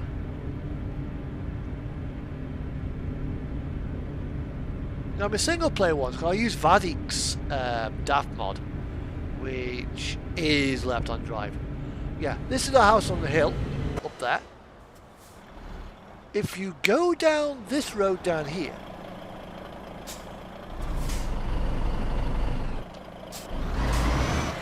we'll go all the way down.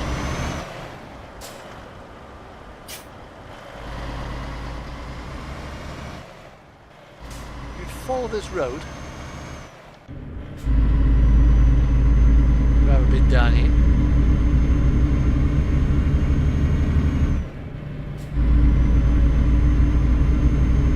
notice I'm actually driving on an unmarked road right now. Because down here,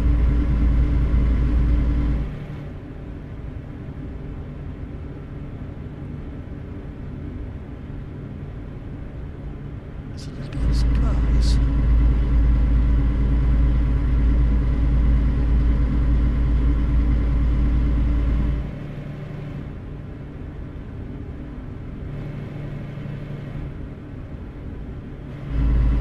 Too fast.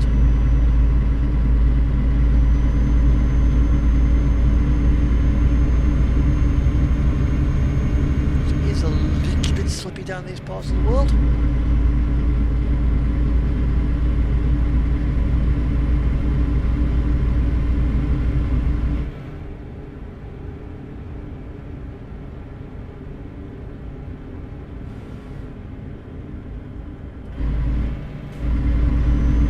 Daft of mine. I mean, I have all double trailers with it.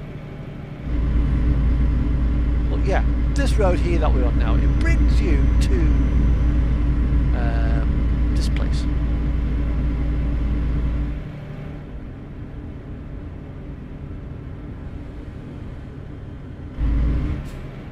Where you have, counterintuitively, they've made that lane over there the correct way to go, and that lane, the lanes have crossed over.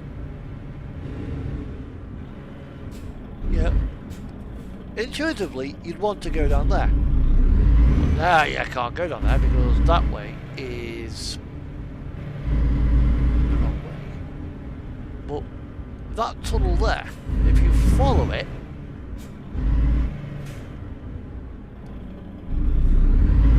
it brings you out there by Reykjavik.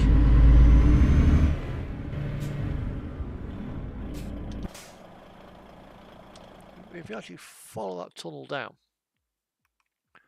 we're there. Brings you out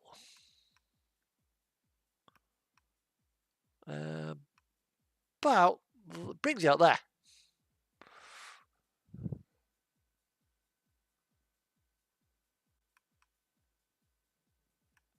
That's a long. It's basically all the way the length of the island.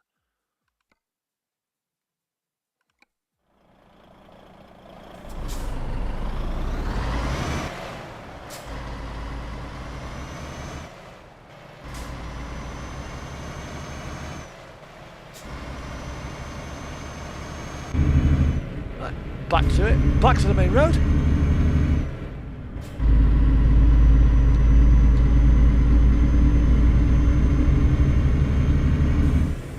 Raise the left hand a little bit because I have a little bit of grip on this slippy stuff.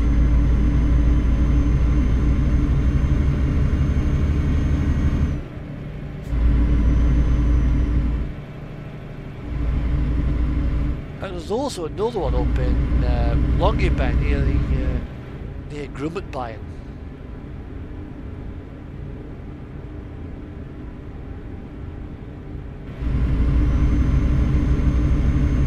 It's just a long straight tunnel.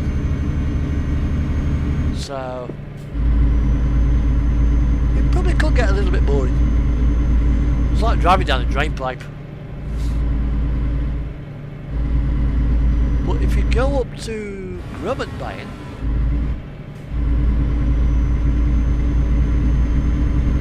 there's something else.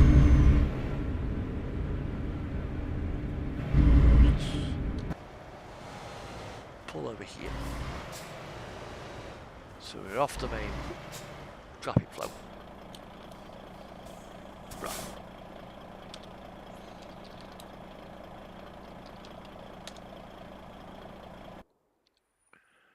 Right, here we are. This is Grummetbyen.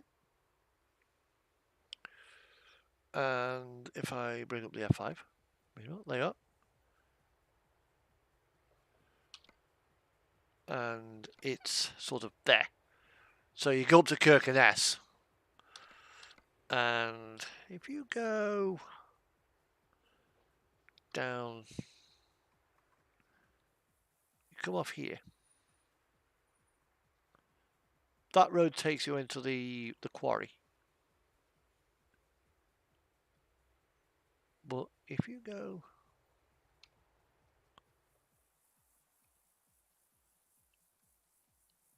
that way, or you go this way,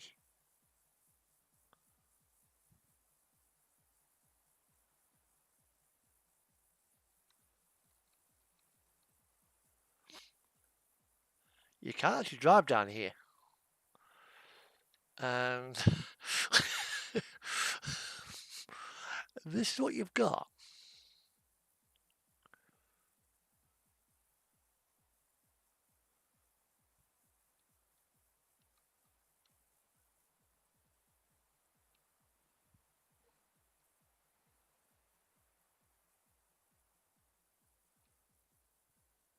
You have the Pit of Doom, where if you come off the edge, it's quite a way down.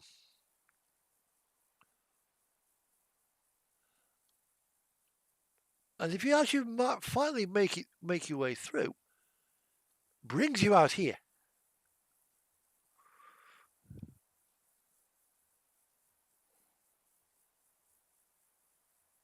Yep, that's the place.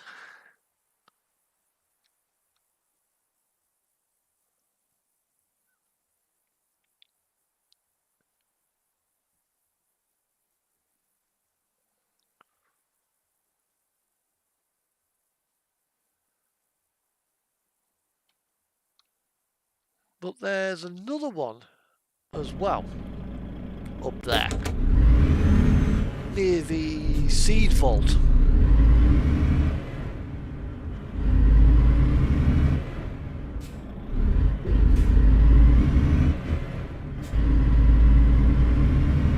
On my channel, if you look at my videos,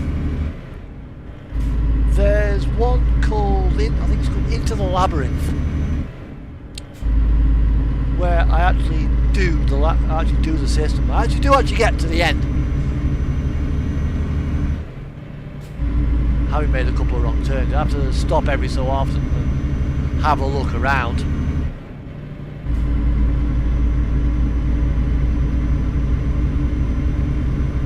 Pro Mods is full of little things like that. I mean, at least 25 Easter egg roads and Easter egg locations on there. But I've yet to discover them.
Idea.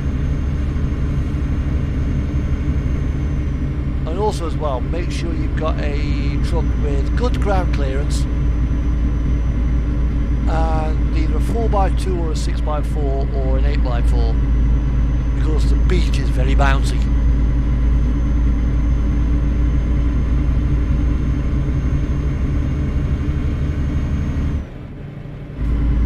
If you've got a tag axle or mid lift, you will get hung up.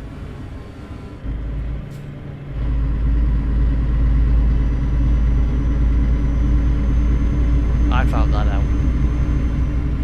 Go all the way to the tunnel and find that I'm stuck, can't move. Look out behind me.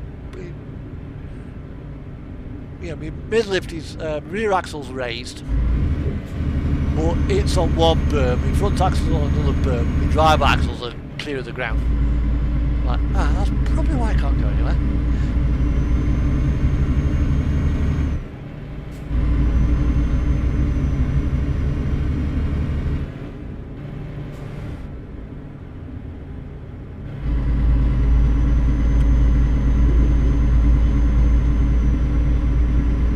Then obviously you've got the quarry at Kirkenese. Do that in single player. Don't do it in multiplayer. Because there's 817 players on the server, and at least 200 of them are probably trying to do the quarry road. Which kind of ruins the road. Because you can't get up, they can't get down, you can't get down, they can't get up.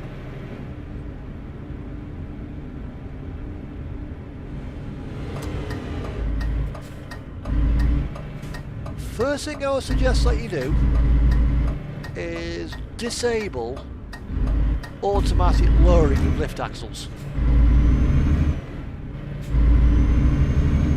Because sometimes you might need the extra traction, but because you're heavily loaded, it won't let you lift them. So if you untick that setting, it's a big bonus to you. Because just that momentarily transition of extra weight onto your drive axle, you'll get traction.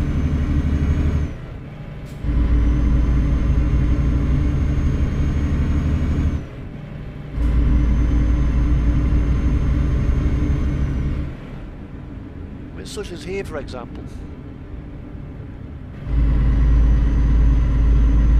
If I go like that,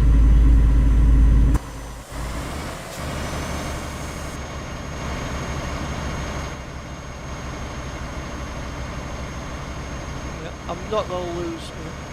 Okay, I've rocked back slightly. I've lost a little bit of weight on the steer axle, but I'm not going to wheel spin.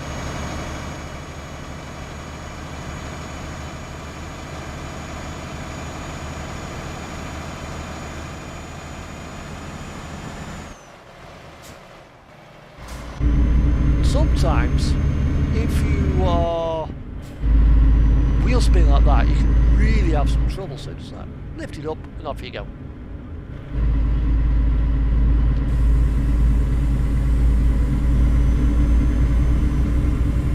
And just that momentarily moment will give you that kick that you need. If you're heavily laden, watch out though with a tag, because you will pull a wheelie. And when you pull a wheelie in a truck, you generally lose your steering. Which makes life interesting, to say the least.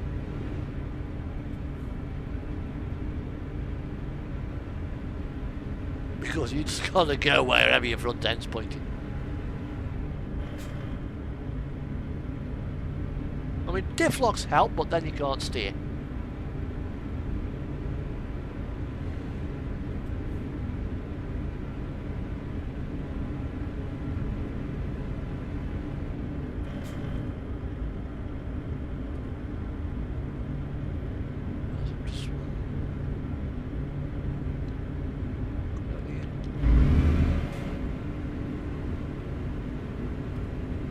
Hold me back.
I've done the Kirkenese quarry. Now, if you've got the dev cam, there's actually a hidden. For some reason, pro mods of under the ground. There's actually a police car.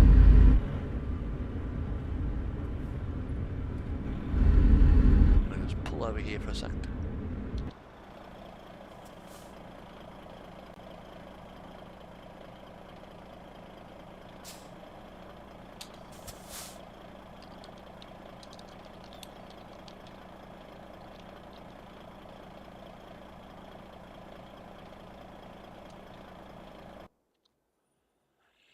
Obviously there's a town, here's a town of Kirkenes.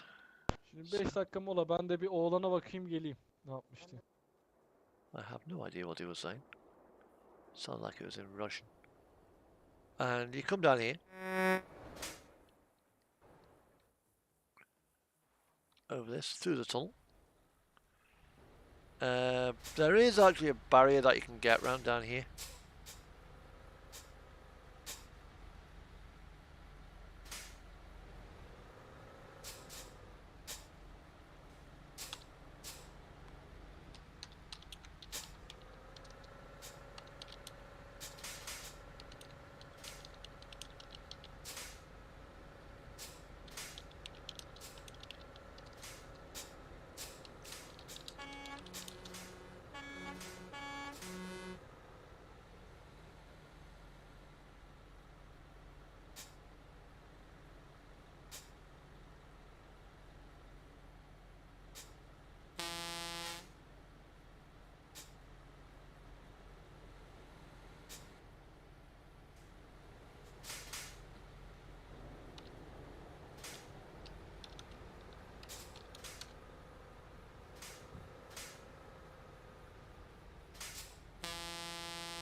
You can actually get round that barrier.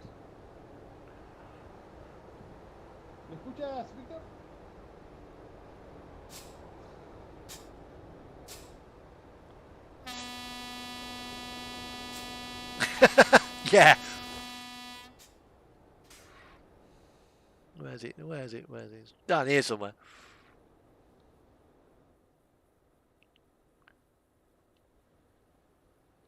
Yeah, there it is. There's a few like that knocking about. If you come down here, come up over here. Oh, that quarry. This is why it's.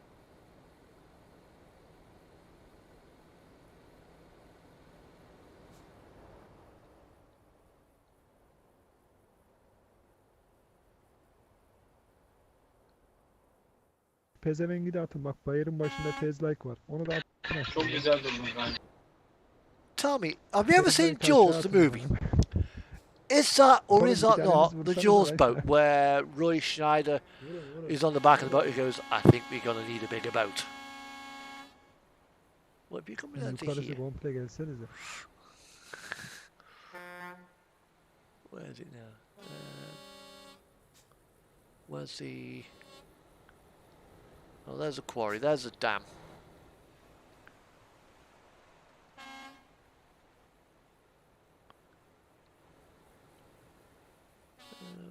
I did see a police car spawned around here somewhere. Where the devil's it gone? Might have removed it out of multiplayer, but in single player, there was a police car around here. I'm like, what's that doing there? 858 go go. Zedun abi go go. Yok be, takıl kafana göre amına.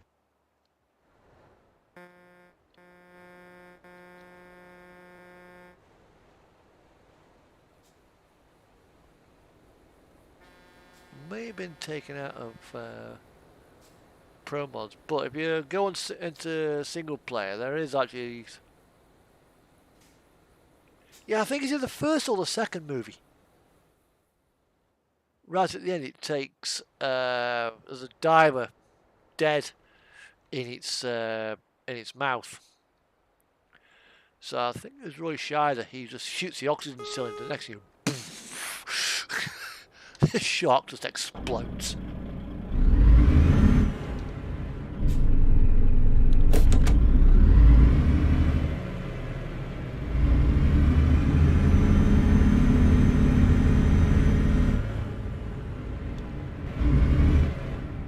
But Roy Scheider, he's passed on now. He's been in quite a few movies. Although that line, I think we're going to need a bigger boat, wasn't in the script. And I think he'd obviously seen the size of the boat that they were on. And he hadn't at that up to that point seen Bruce. And of course he's putting this bloody chum into the water, and obviously the film crew who are actually controlling Bruce surface the shark. At that point he I think he was pretty much horrified at how big Bruce was. I mean, massive great white shark. And he goes inside the cabin, looks at his colleague who's in the scene. I think we're going to need a bigger boat. The director said, I like that. We kept it in the script.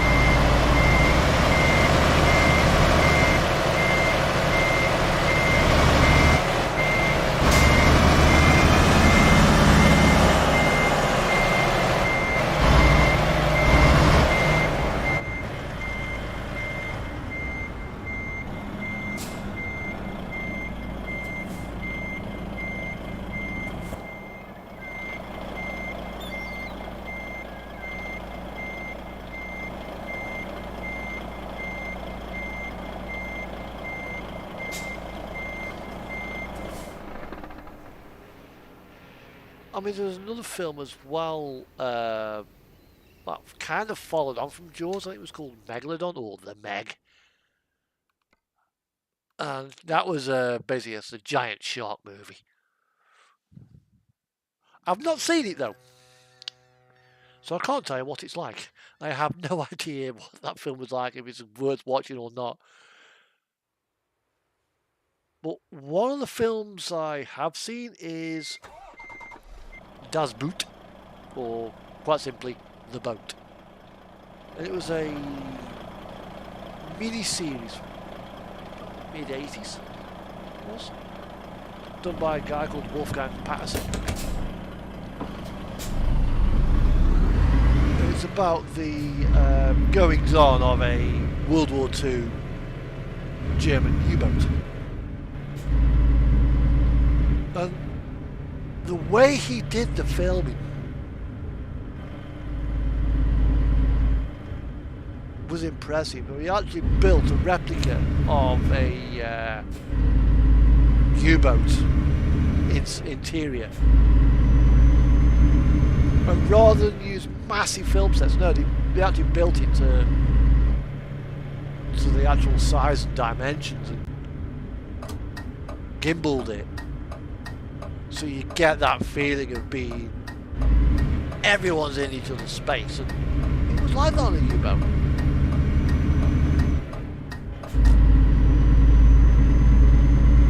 I mean, it was proper.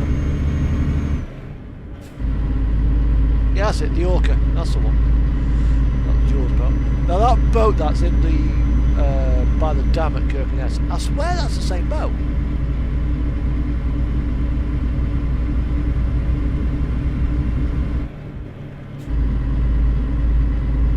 Turns up a couple of places in Bromont.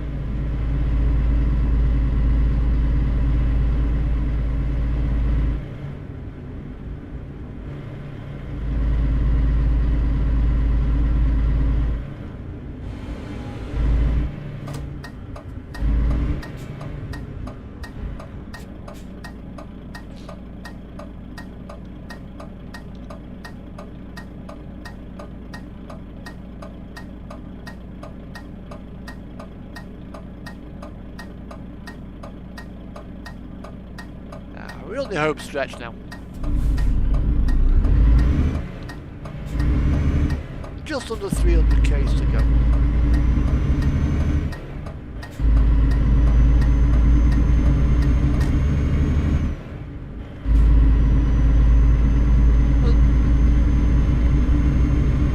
They had one particular scene where they do a man over. It's not quite a man overboard scene, and an actor was knocked out where the coin tower was onto the back, and he actually broke his ribs. And the director, they were going to cut that scene out, but the guy who actually was involved in that part of the incident said no, keep it in, because it really was authentic.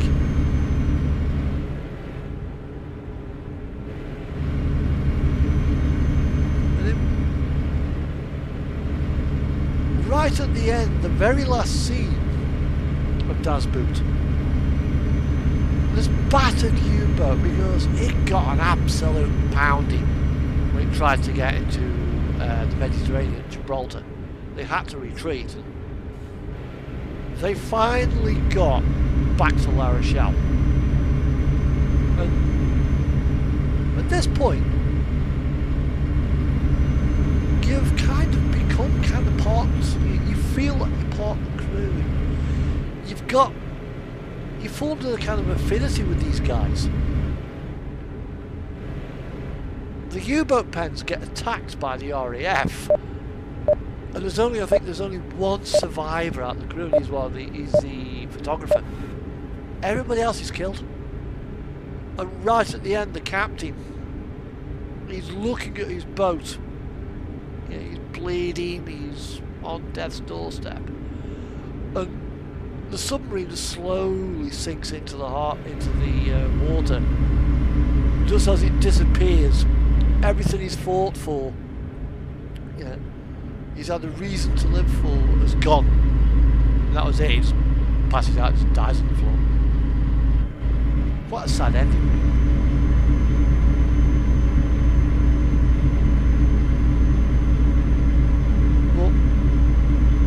I was reading an article on U-boats. Every U-boat that went into the Mediterranean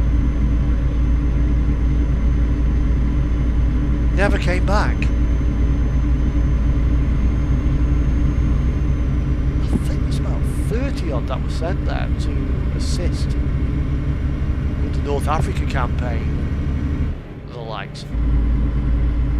None of them made it back to occupied France. Everyone got sunk.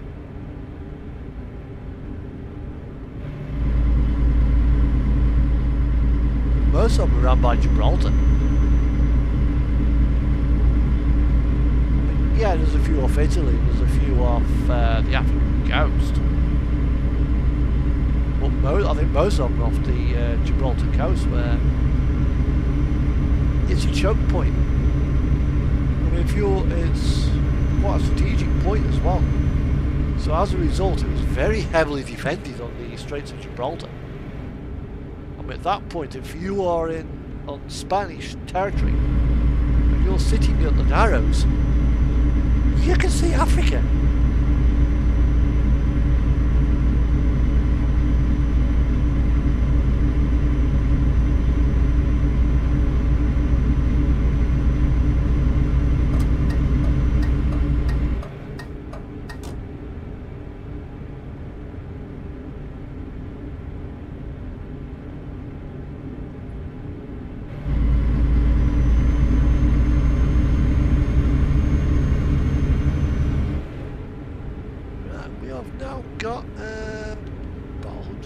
To go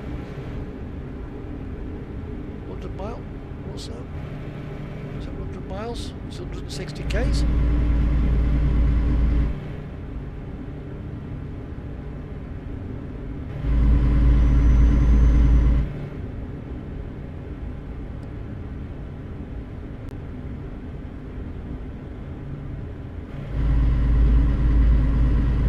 I will be pulling over shortly because I do need a bio break.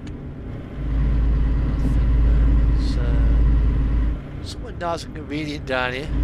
So I know the water roundabout, there's a little rat van. Ain't this one.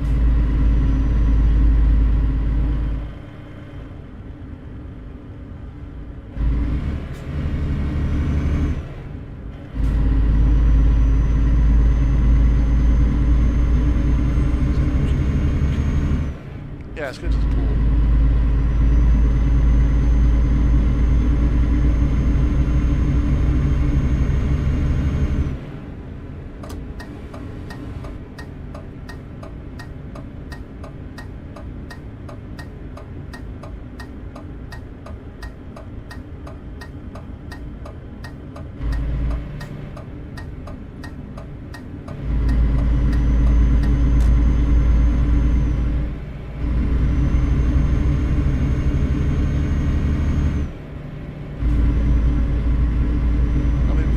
As well, going back to Jaws. There's also a program called Sequest DSV, which is partly co-directed by Robert Ballard, the man who found the Titanic. I know what I'll do. Pull up here, I think.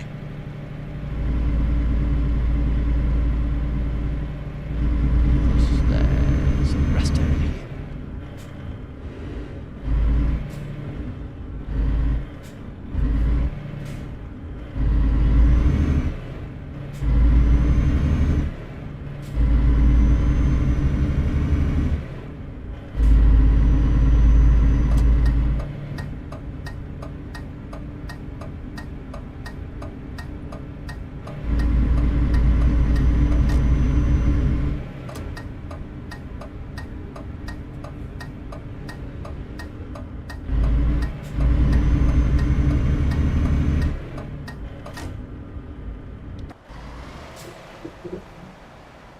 Yeah, there's a rest area. Right. I will be back in a moment.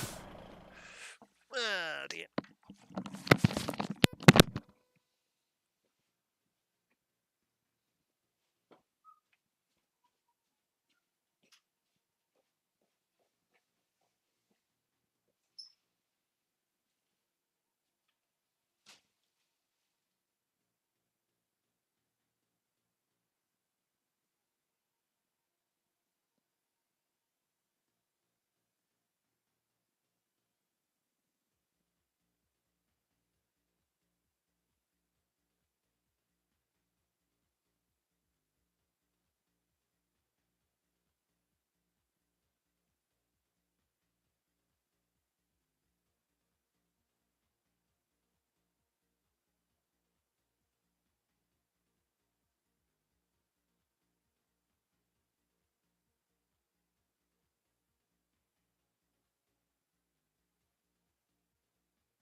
Ah, that's it, I'm back.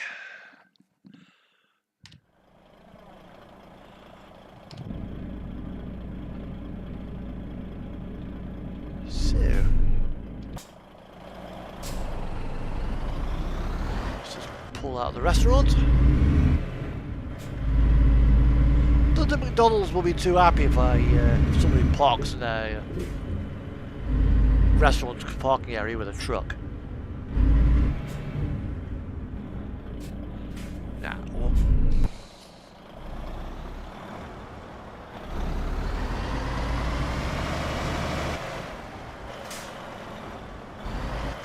2.85 meters. No, it's a little bit higher than 2.85 meters.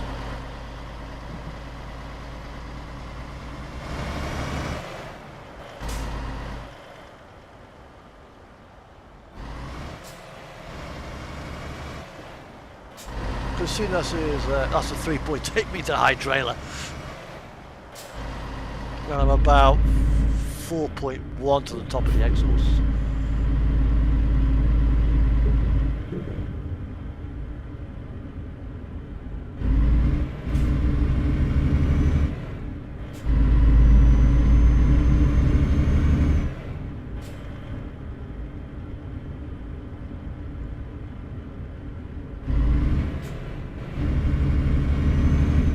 Great, the lights have just gone green. Now let's quickly check over there. Let's make sure nobody is coming down there. Doesn't look like it.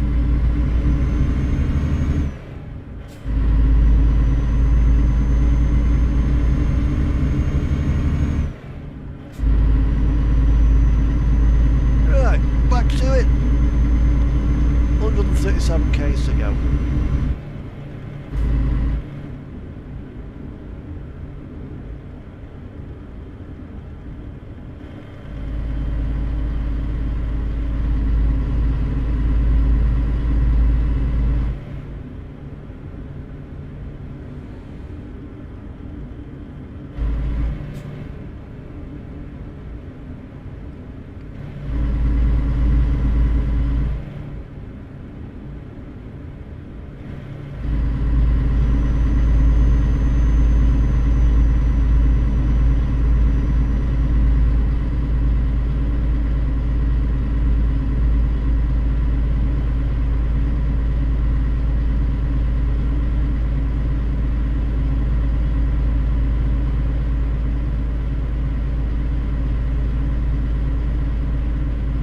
Most dangerous vehicle in all of Ukraine, that was over there.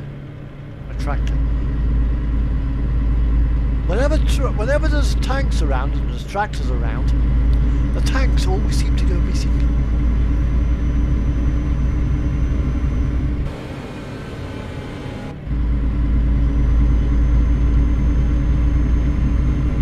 It's a rather ingenious Ukrainian farmers have a habit of nicking.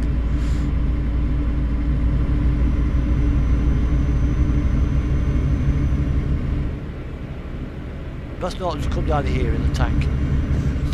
It'll get towed.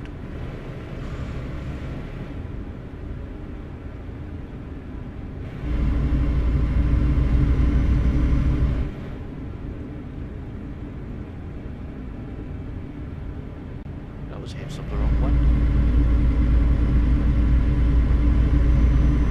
Right. Less than 60 miles to go now.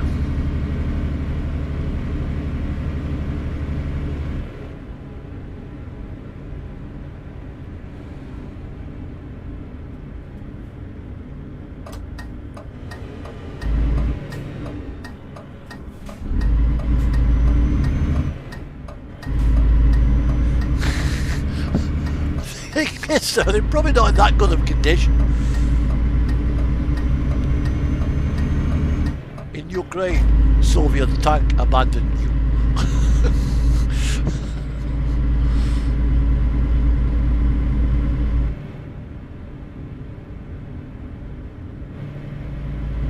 There's a video on YouTube of one being pulled away and there's a guy chasing after it. Come back with my tank!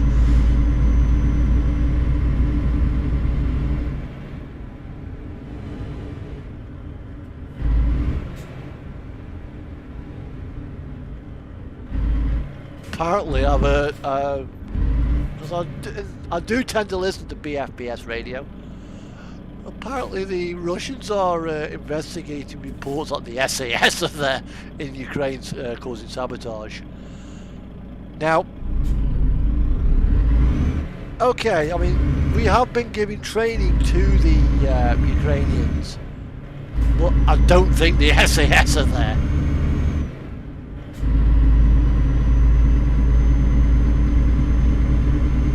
It's probably Ukrainian resistance sabotaging things,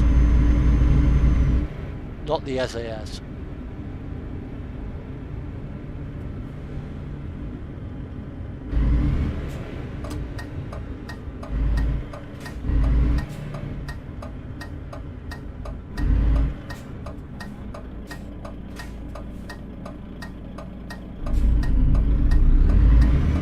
But the Russians are doing so badly.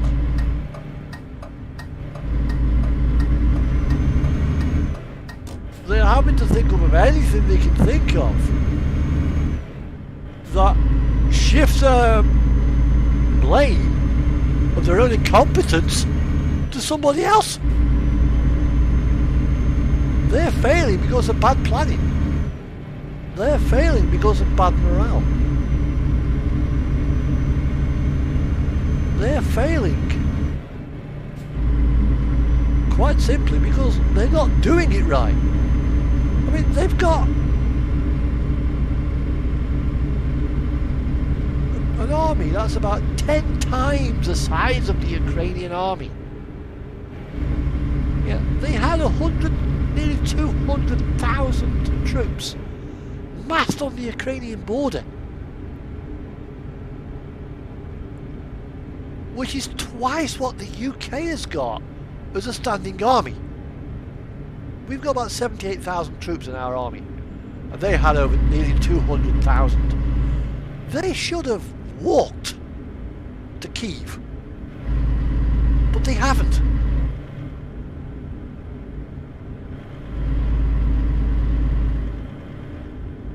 Yeah, and they just can't understand why. They expected as well that the Ukrainian people would welcome them in open arms. Well, I'm sorry, but they have had best part of 20 years of freedom and democracy, and they want to keep it. They don't want to be part. They do not want to be part of the Soviet Union. Tough and ingenious.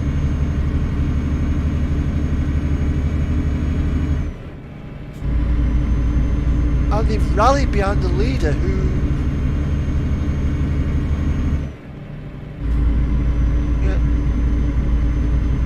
who's straight talking.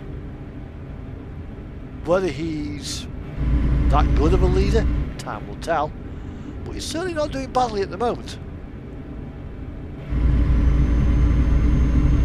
And unfortunately, Vladimir Putin, he's just completely fucked it up. He thought he could get, because when he did the same thing in Georgia for Abkhazia and South Ossetia, he thought the West would just like, no problem, this is Russia, let's get on with it. But we didn't. We've kind of, next thing we got sanctions left, right and centre. And he just can't understand why.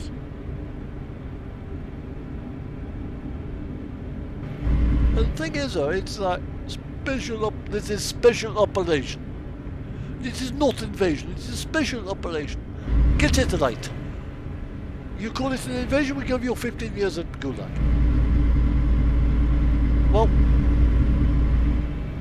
yeah, he has. He's probably, rumour has it he's got cancer. He's doing this because he knows he's not got much time left, so wants to leave a legacy. But the UK and the USA, Gulf War II, we invaded Iraq. In Afghanistan, I'm going after the Taliban. We invaded Afghanistan. We made no attempt to hide the fact that we were invading another country. Now, when the military goes into another country without being invited, that's an invasion. No matter which way you look at it. Although, when we went into Afghanistan, we had the hearts and minds of the Afghan people.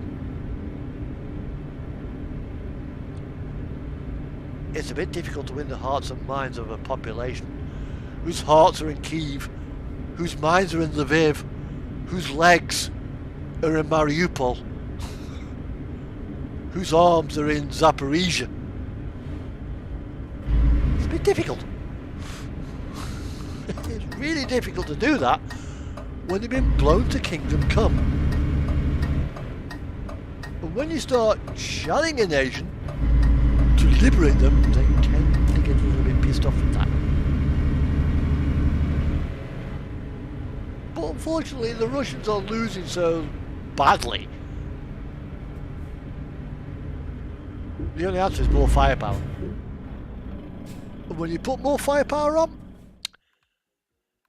it kind of makes matters worse. But, you know.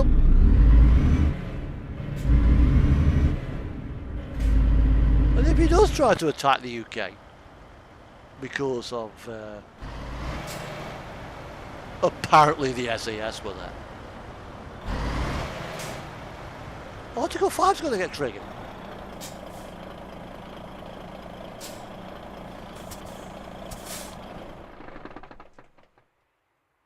And that's really going to screw him up.